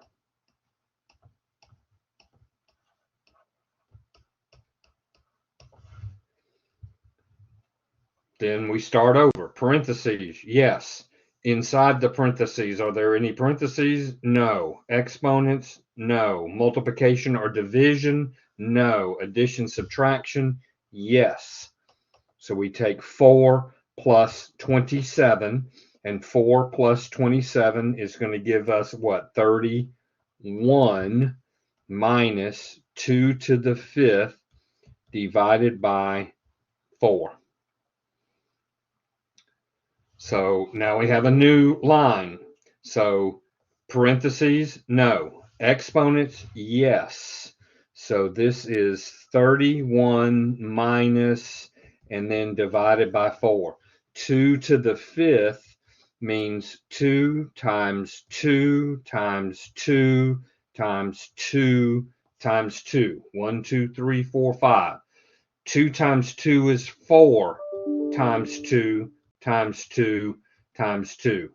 4 times 2 is 8 times 2 times 2.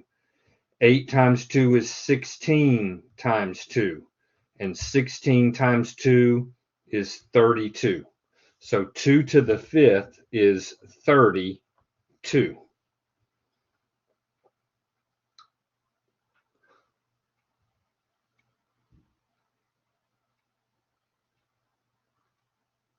Okay? Then we start again. Parentheses, no. Exponents, no. Multiplication or division, yes. There's a 32 divided by 4. So the 31 minus stays the same, and we do 32 divided by 4 gives us 8. Now we can do the 31 minus 8, and we get 23. You've got to do one step at a time and keep everything else the same, or you will not get them right. I taught high school back in the 1900s, and I did that for about 17 or 18 years. So I have taught order of operations over and over and over and over. And in 17 years, 18 years, I've learned that if you don't write the steps down, you don't fix one thing at a time, you're not going to get them right. All right, we're going to do one more, and then I'm going to turn you loose to do some yourself. All right, and this one is also a good one. Parentheses. 22 divided by 2 minus 2 times 5, parentheses, squared, plus, parentheses, 4 minus 6 divided by 6, parentheses, squared.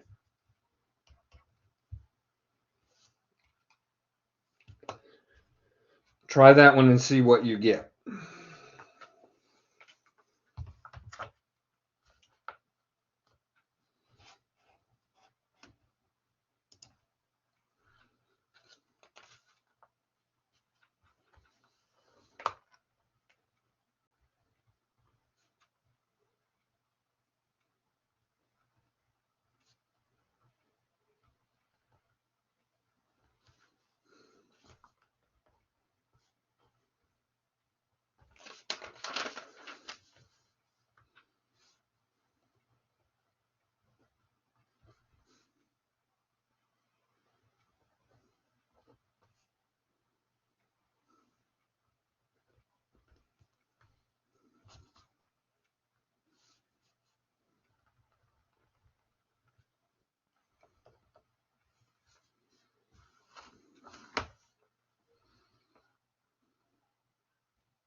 Hmm.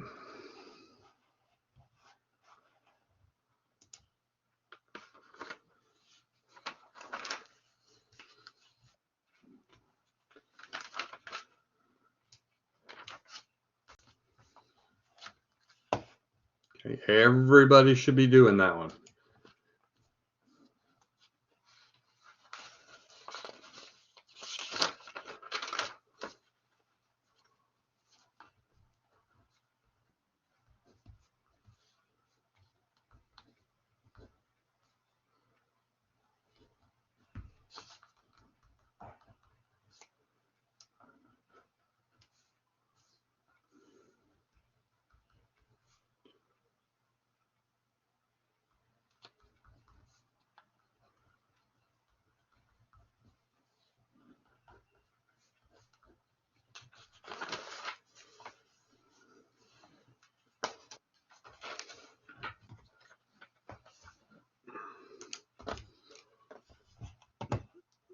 All right, let's see if you're right.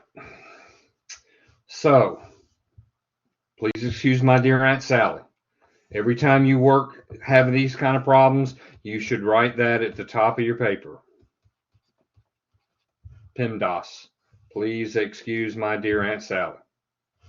So I have a parentheses. So this parentheses, I've got to fix the inside of that first.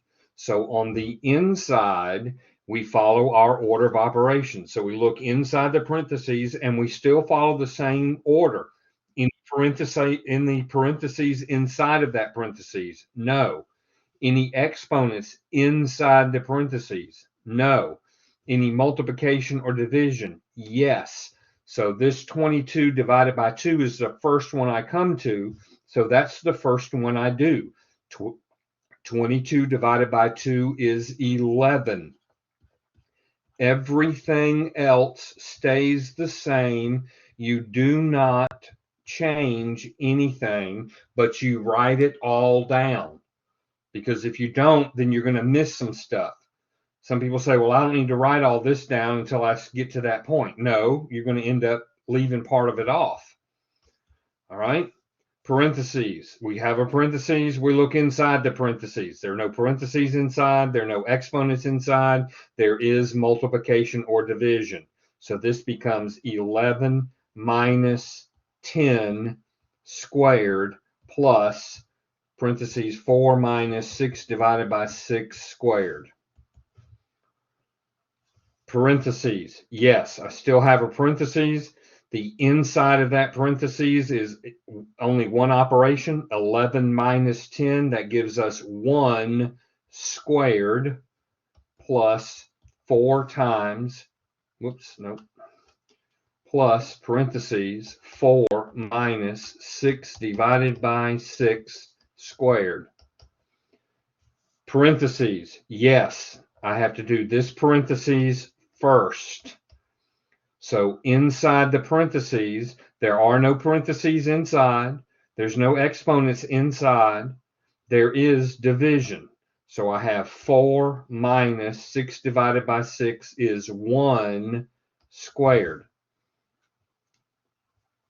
Start over again. Parentheses. Yes, I still have a parentheses. 1 squared plus. I do inside the parentheses. There's only one operation, 4 minus 1. That becomes 3 squared. Start over again. Parentheses. Any parentheses? No. Any exponents? Yes. Here's the first exponent. So this becomes 1 squared means 1 times 1, which is 1, plus 3 squared. Start over again. Any parentheses? No. Any exponents? Yes. 3 squared is not 6. 3 squared means 3 times 3, which is 9. Now we end up with 10. If you write the steps, if you fix one thing at a time and keep everything else the same, And don't try to take shortcuts. You'll get them right. It's when you try to take shortcuts and try to change too many things at the same time, and then it gets all messed up. All right. I want you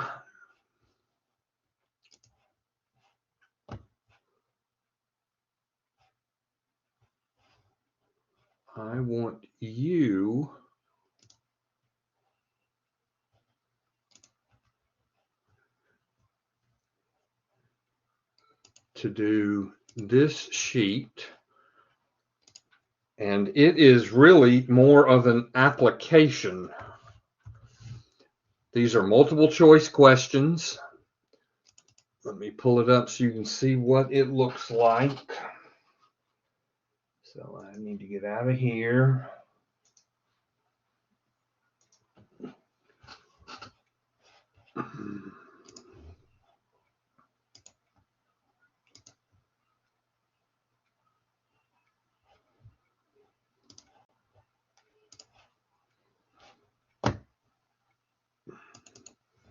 Okay, so there are 19 problems. 19. And I have that it is 6:49. So I think by about 7:15, you should be finished. So I'm going to put a note in here, work on classwork and take a break. Be finished by 7:15. And I will check to see how you are doing at 7:15. Anybody have any question of me before I take a break?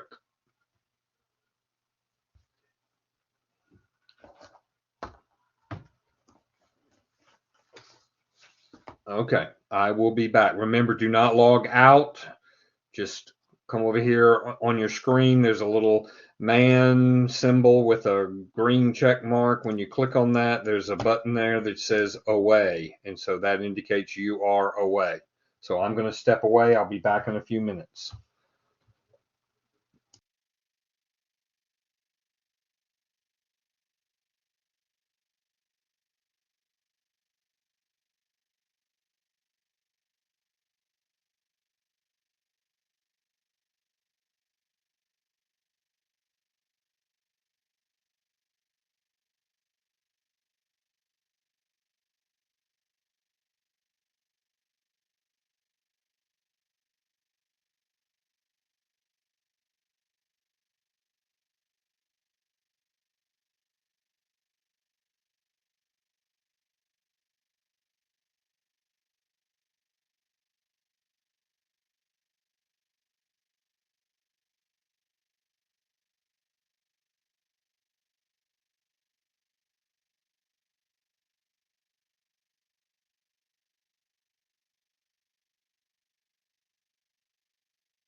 Mr. Buckstuck.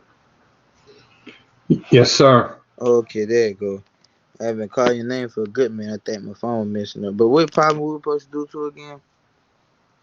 All 19. Okay, I was just making sure. All right.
Okay, if you're still working, please let me know.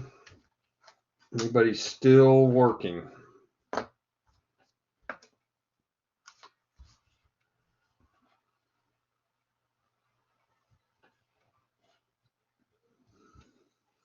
Anybody still working? Yes? Okay. Give you a couple more minutes.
Okay, let me know if you're finished.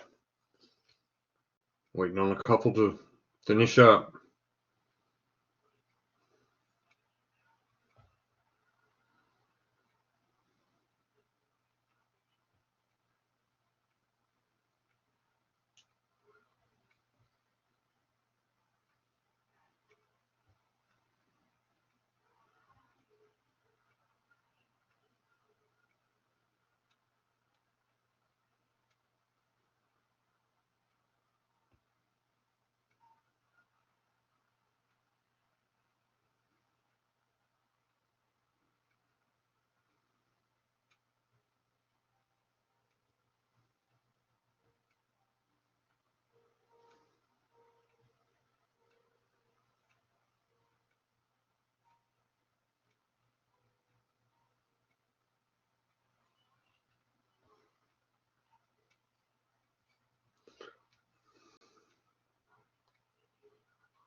Anybody still working at this point?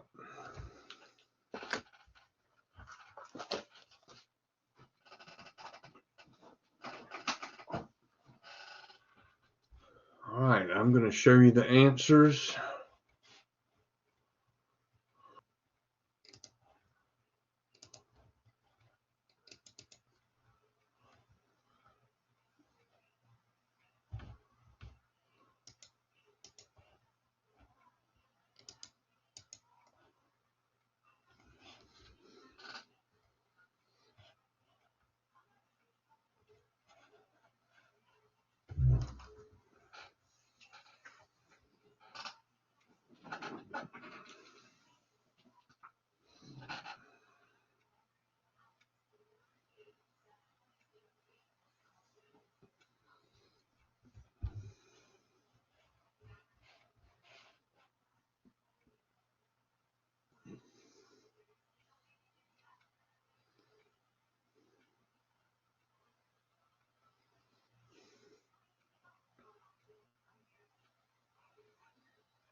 All three.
Okay, that's pretty good.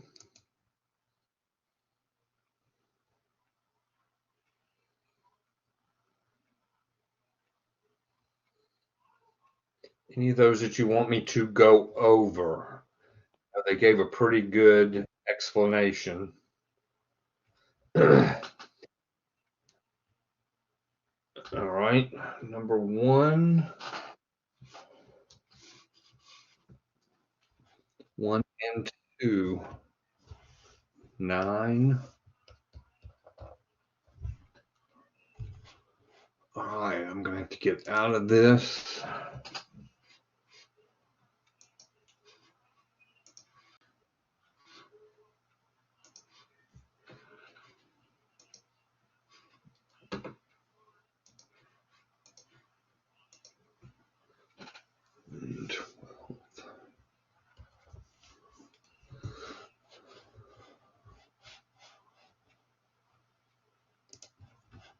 All right, no, I need that, then I need...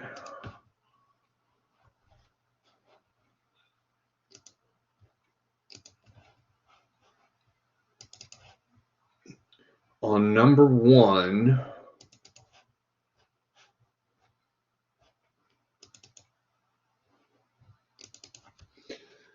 number 1 says that Sam worked 35 hours this week.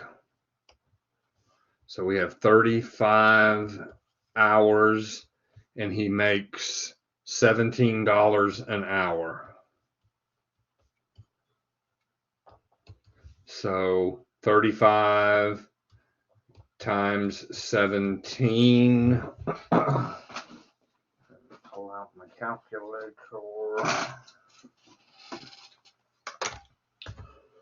So 35 times 17 is $595. That's how much he gets paid. All right. Then he has expenses. So he has a phone bill of $89.54. He has groceries for $106.23. He has a tank of gas for $25.67. Wow, this must be old. And then $45.32 for new shoes. So if you add those expenses up, 89.54 plus 106.23 plus 25.67 plus 45.32, we get $266.76. But he also got 4 ice cream cones that were $1.49 a piece. And so 4 times $1.49 is $5.96. So we need to add that to the expenses. And so when you add that plus the 266.76, you get 272.72. So let's see what the answer choices are. Sam earns $59.50 this week. Well, if we take $5.95 and subtract the expenses, $272.72, that's not going to be that. That's going to be more than the $59. 272.72 means he had left $322.28. Okay. Yeah, you should have added the expenses up and then looked at what the total of the expenses were, including the ice cream cone. And so the only answer choice that was correct was B, that his total expenses were $272.72, including the ice cream cones. He didn't earn $59.50 that week. He earned $595. After the week's expenses, Sam had $367.28 left. No, he had $322.28 left. D, Sam cannot afford to buy the ice cream cones. Well, sure he can. His pay is more than what his expenses are, and so he has money left over. He can buy ice cream. All right, that was number 1. Number 2 said take 34 plus 76 divided by 2 times 10. Please excuse my dear Aunt Sally. We do parentheses first. 34 plus 76 is 110 divided by 2 times 10. Okay. Now we've taken care of the parentheses, so there are no more parentheses. There's no more exponents, but we do multiplication or division as we come to it.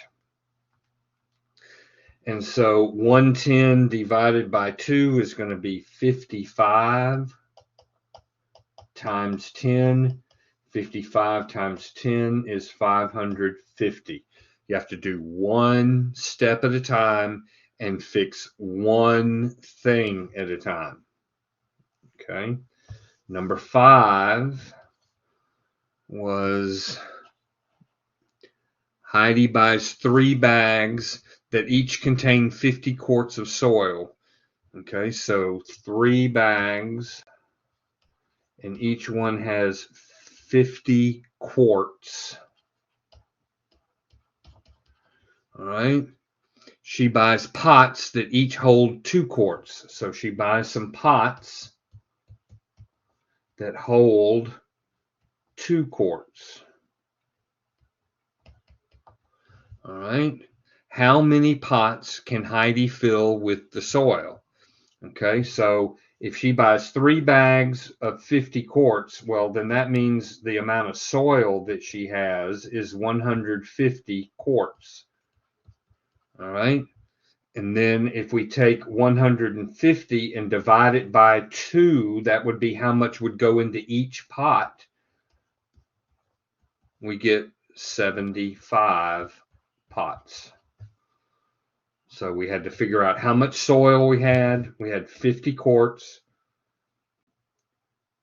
Each pot holds 2 quarts. So you take the total number of quarts that we have, divide it by how much each quart or each pot would hold.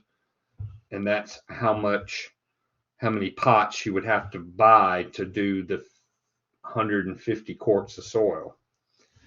All right, number 9 said Bennett has 5 baskets of apples that sell for $12 each, and 15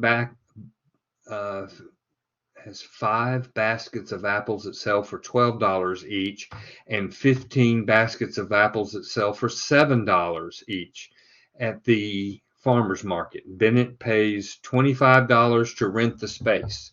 Which expression shows the amount Bennett will earn if he sells all of his apples? All right, so he's got 5 baskets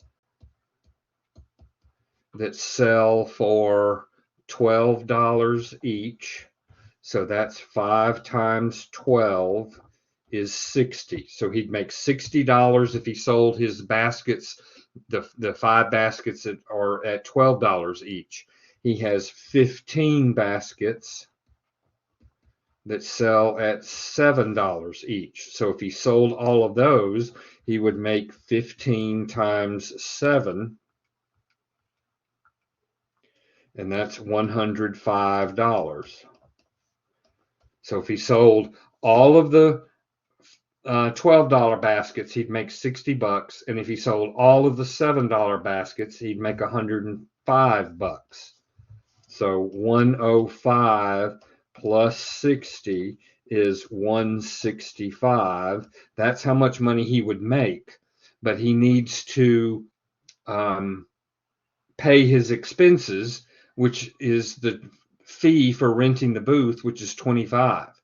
So they want to know which one of those expressions would be the correct expression. Well, the first thing we had to do is take 5 and multiply it by 12. And so I've got to take 5 and multiply it by 12.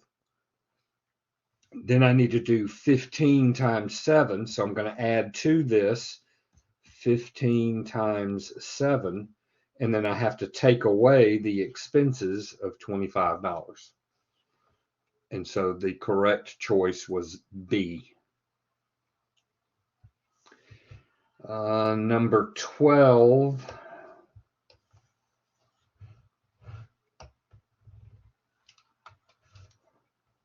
Let's see, 12 says Jill buys 2 hamburgers, 1 chicken sandwich, and 3 veggie burgers for her coworkers. What expression represents this situation? Okay, well, she is buying hamburgers, so she buys 2 hamburgers times the cost of a hamburger, which is $5.75. So I need to do that calculation, which means I need to put it in parentheses because I got to put that together. Then she buys 1 chicken sandwich. So we're going to add to that the price of 1 chicken sandwich, which was $4.75. And then we have to add to that the veggie burgers, and she bought 3 veggie burgers. 3 times the cost of a veggie burger was $5.25. So the correct response was what? B.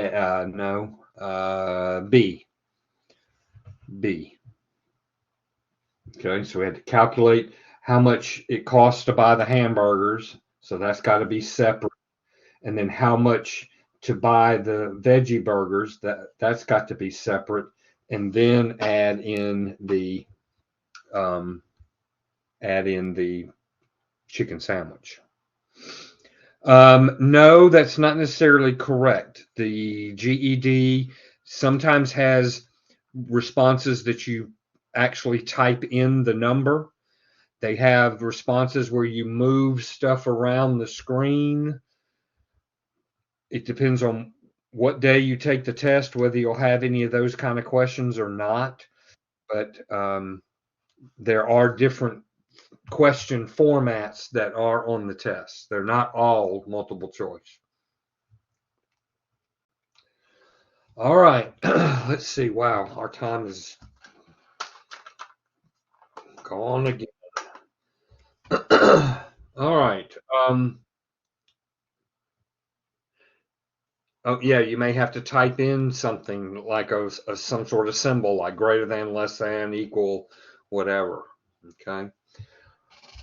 All right, we are going to be able to get just a tad of bit of the reading taken care of.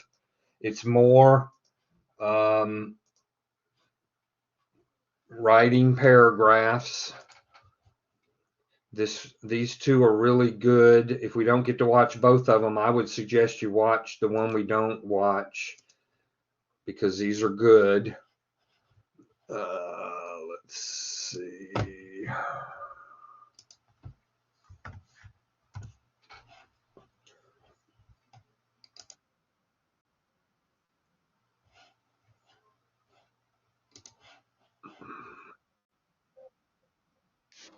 All right, let me pull this up.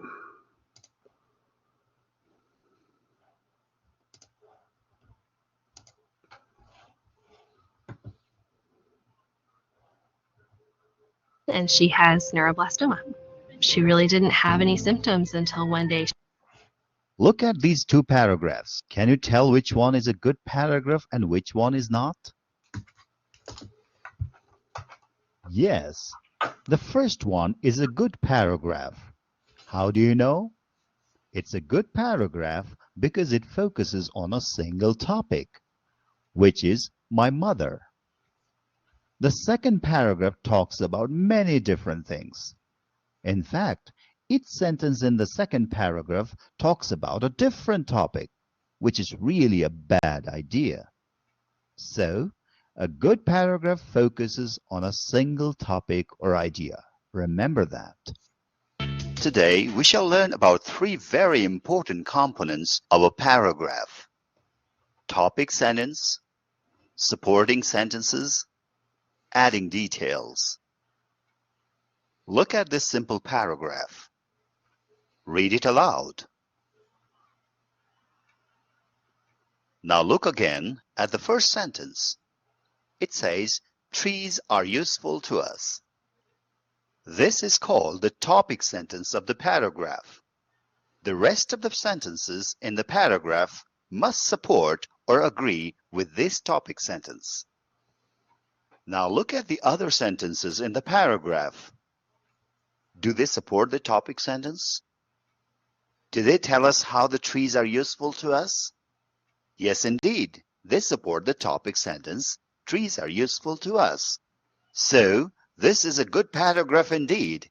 It has a topic sentence, and the rest of the sentences in the paragraph support the topic sentence.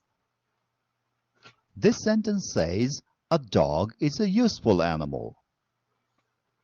All the other sentences must support or prove how a dog is a useful animal. Let's see. It guards our house. Does this sentence prove that a dog is a useful animal?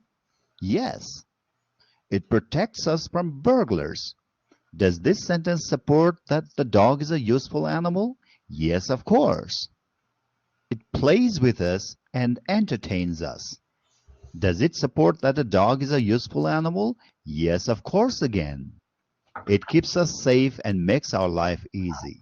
This sentence too supports the topic sentence. So, a good paragraph must have a topic sentence that controls the other sentences. Now, here is a little exercise for you. Look at this paragraph. The topic sentence is missing. Can you put in the topic sentence in this paragraph? Well, here are two options for you. Choose one. You are right.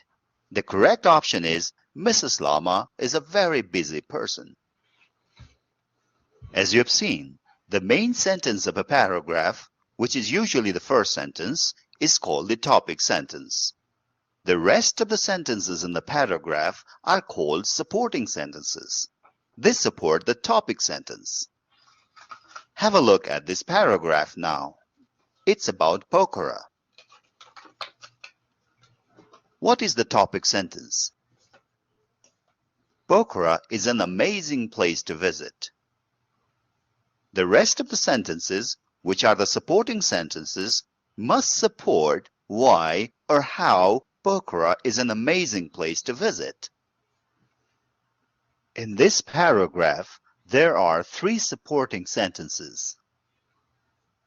Let's look at each of them. First, it is a place known for its scenic beauty. Also, Pokhara offers a range of adventure activities for the visitors. In addition, you get to visit exotic places within the city. As you can see, all of these 3 supporting sentences support the topic sentence, Pokhara is an amazing place to visit. Now let's go to the next item, adding details. Often you need to add details to your supporting sentences. Adding details makes the paragraph stronger. Let's see how we can add details to our paragraph about Pokhara. Look, each of the supporting sentences has a detail now. Remember us talking about adding special sauce, making your paragraph spicier.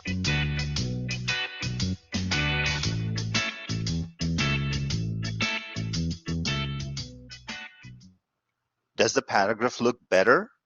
Yes, indeed. So it's important to add details to the supporting sentences. You can give examples and further information when you add details.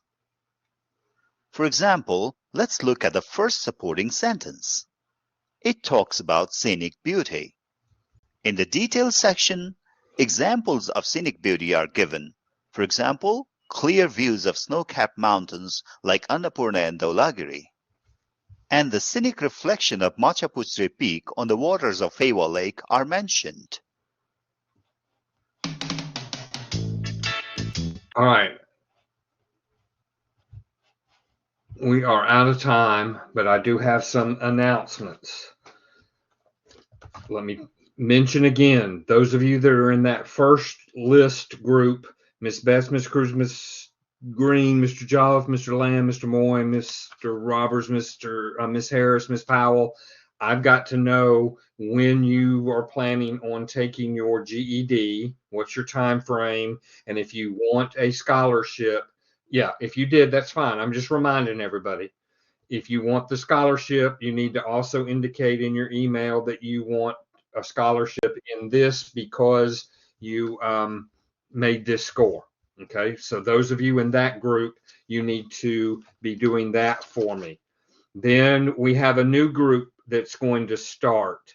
Miss Morrison, Miss Proctor, Mr. Thorne, Miss Wiley, you are going to be getting a message from me about taking a GED ready test in reading and social studies. So once I get your voucher approved, you're going to need to take your call and get scheduled for a GED ready test. So when I get the voucher information, I will email you and tell you to call Miss Barker and to set up your GED ready test. Let's see, Miss Bostic. No, not in here.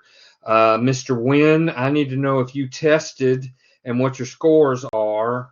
And Miss Handy, I need to know from you what your GED dates are. So if you would please send those to me in an email.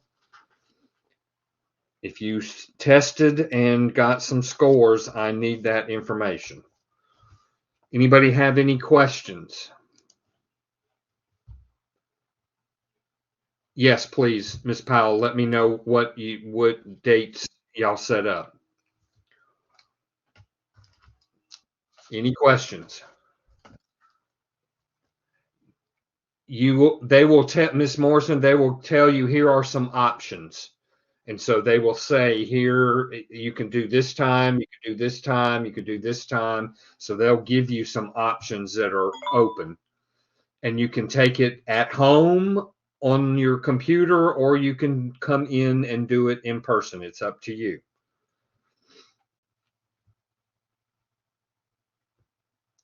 All right, y'all have a great weekend. Please be safe. There's no ticket out the door. If you still have questions and want to hang around inside, you can, and I can answer your questions. But please have a great weekend. Please be safe.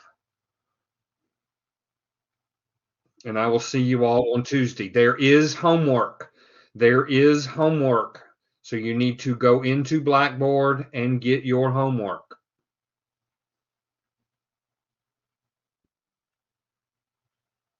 Good night.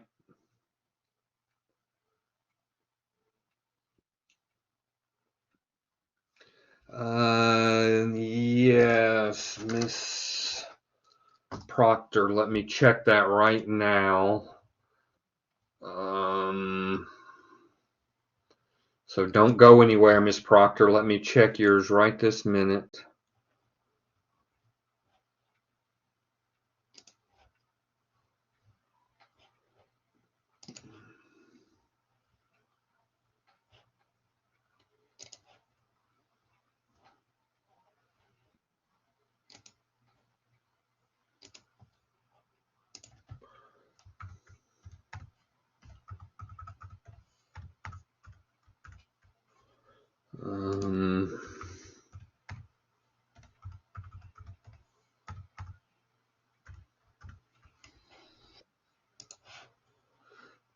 Okay, I reset your password, Miss Proctor. So would you mind, before you leave, go try it now and see if you can get in?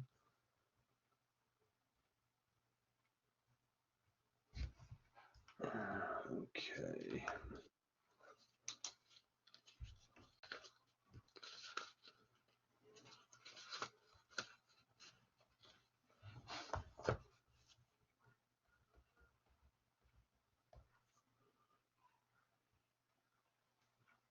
Okay. Did you, Mr. Wynn, did you send me an email about that? Okay, then I will check into it tomorrow. So if it's a social studies one that you need, I will resubmit tomorrow, and you'll hear from me when it comes through. Ms. Corkery, for the GED Ready, I looked on the website and it's 7, but you can't take in-person test, or do I need to call and have them set it up and pay for it that way? Ms. Corkery, let me see. There could be some other reason why on yours, so give me a second here. I have everybody's stuff written down on a page in a notebook, but I don't have them in order, and so I have to flip through every page. I need to reorganize this in a better way.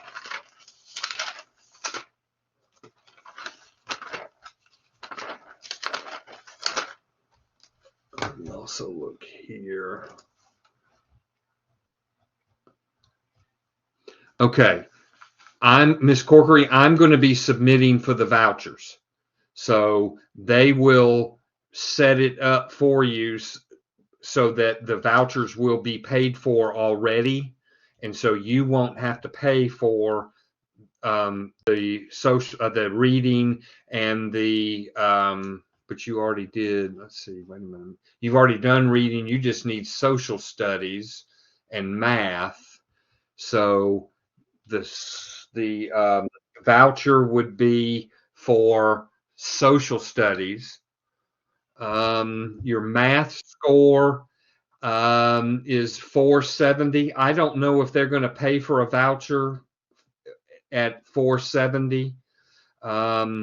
So if you wanted to do a voucher yourself, You could go buy a voucher yourself, send me an email, and I have the website there. If you do it from the Aztec website, yes. So, oh, okay. You don't want to do the math right now. Okay. Well, then I will be submitting tomorrow for a voucher for social studies, and when I hear back, then I will let you know, and then you will call the office and schedule.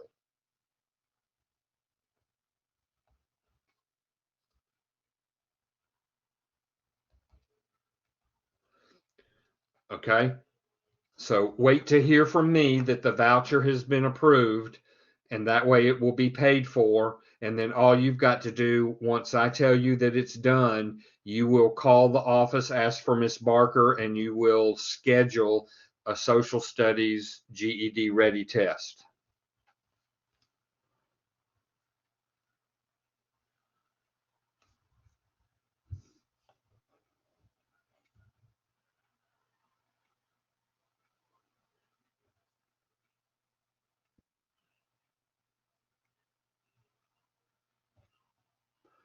Okay, that's a post test. And when you take a post test, you will do that in reading and in math, even though you've already passed your reading GED. The post test is a grade for me and for our program. And so when you post test, they make you take math and reading, regardless of whether or not you have passed your GED in those subjects. It's for us to see if you are improving, and that actually grades me, and it grades our school. And so even though you've passed the reading, they will make you take a reading post test as well. Okay, so that's the explanation. So when you go in there and think, oh, well, why am I having to do reading? I've already passed reading. It's everybody takes a post test. There's a rotation, and when you finish 40 hours, then they are calling you in to do another post test, and everybody does it. Everybody takes both subjects because it's a way of grading your teacher and grading the school.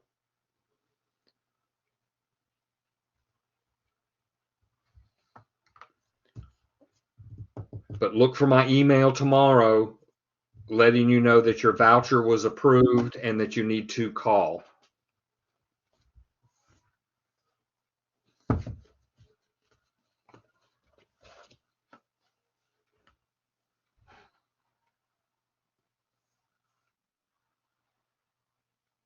Oh, nobody gets denied. It'll go through. It's just they've got to go in and do their thing. So you don't have to worry about it not being approved. It'll be approved. Especially since you're at 520 and ABE3, there you won't have any problem.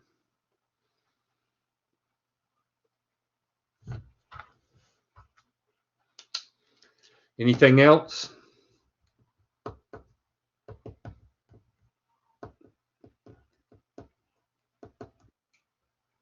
Okay. All right. And then if you do think of something, then send me an email and I'll get you the answer.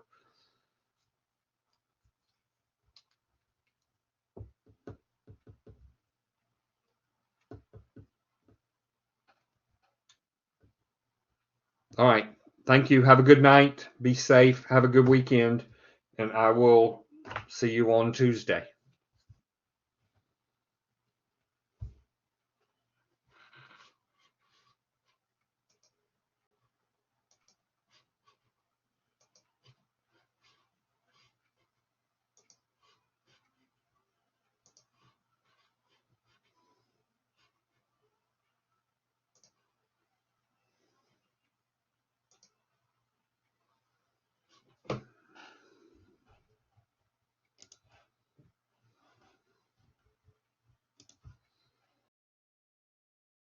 If you liked this video, please click on the thumbs up.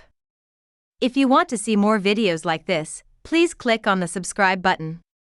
And if you want to be notified when new videos are posted, please click the bell.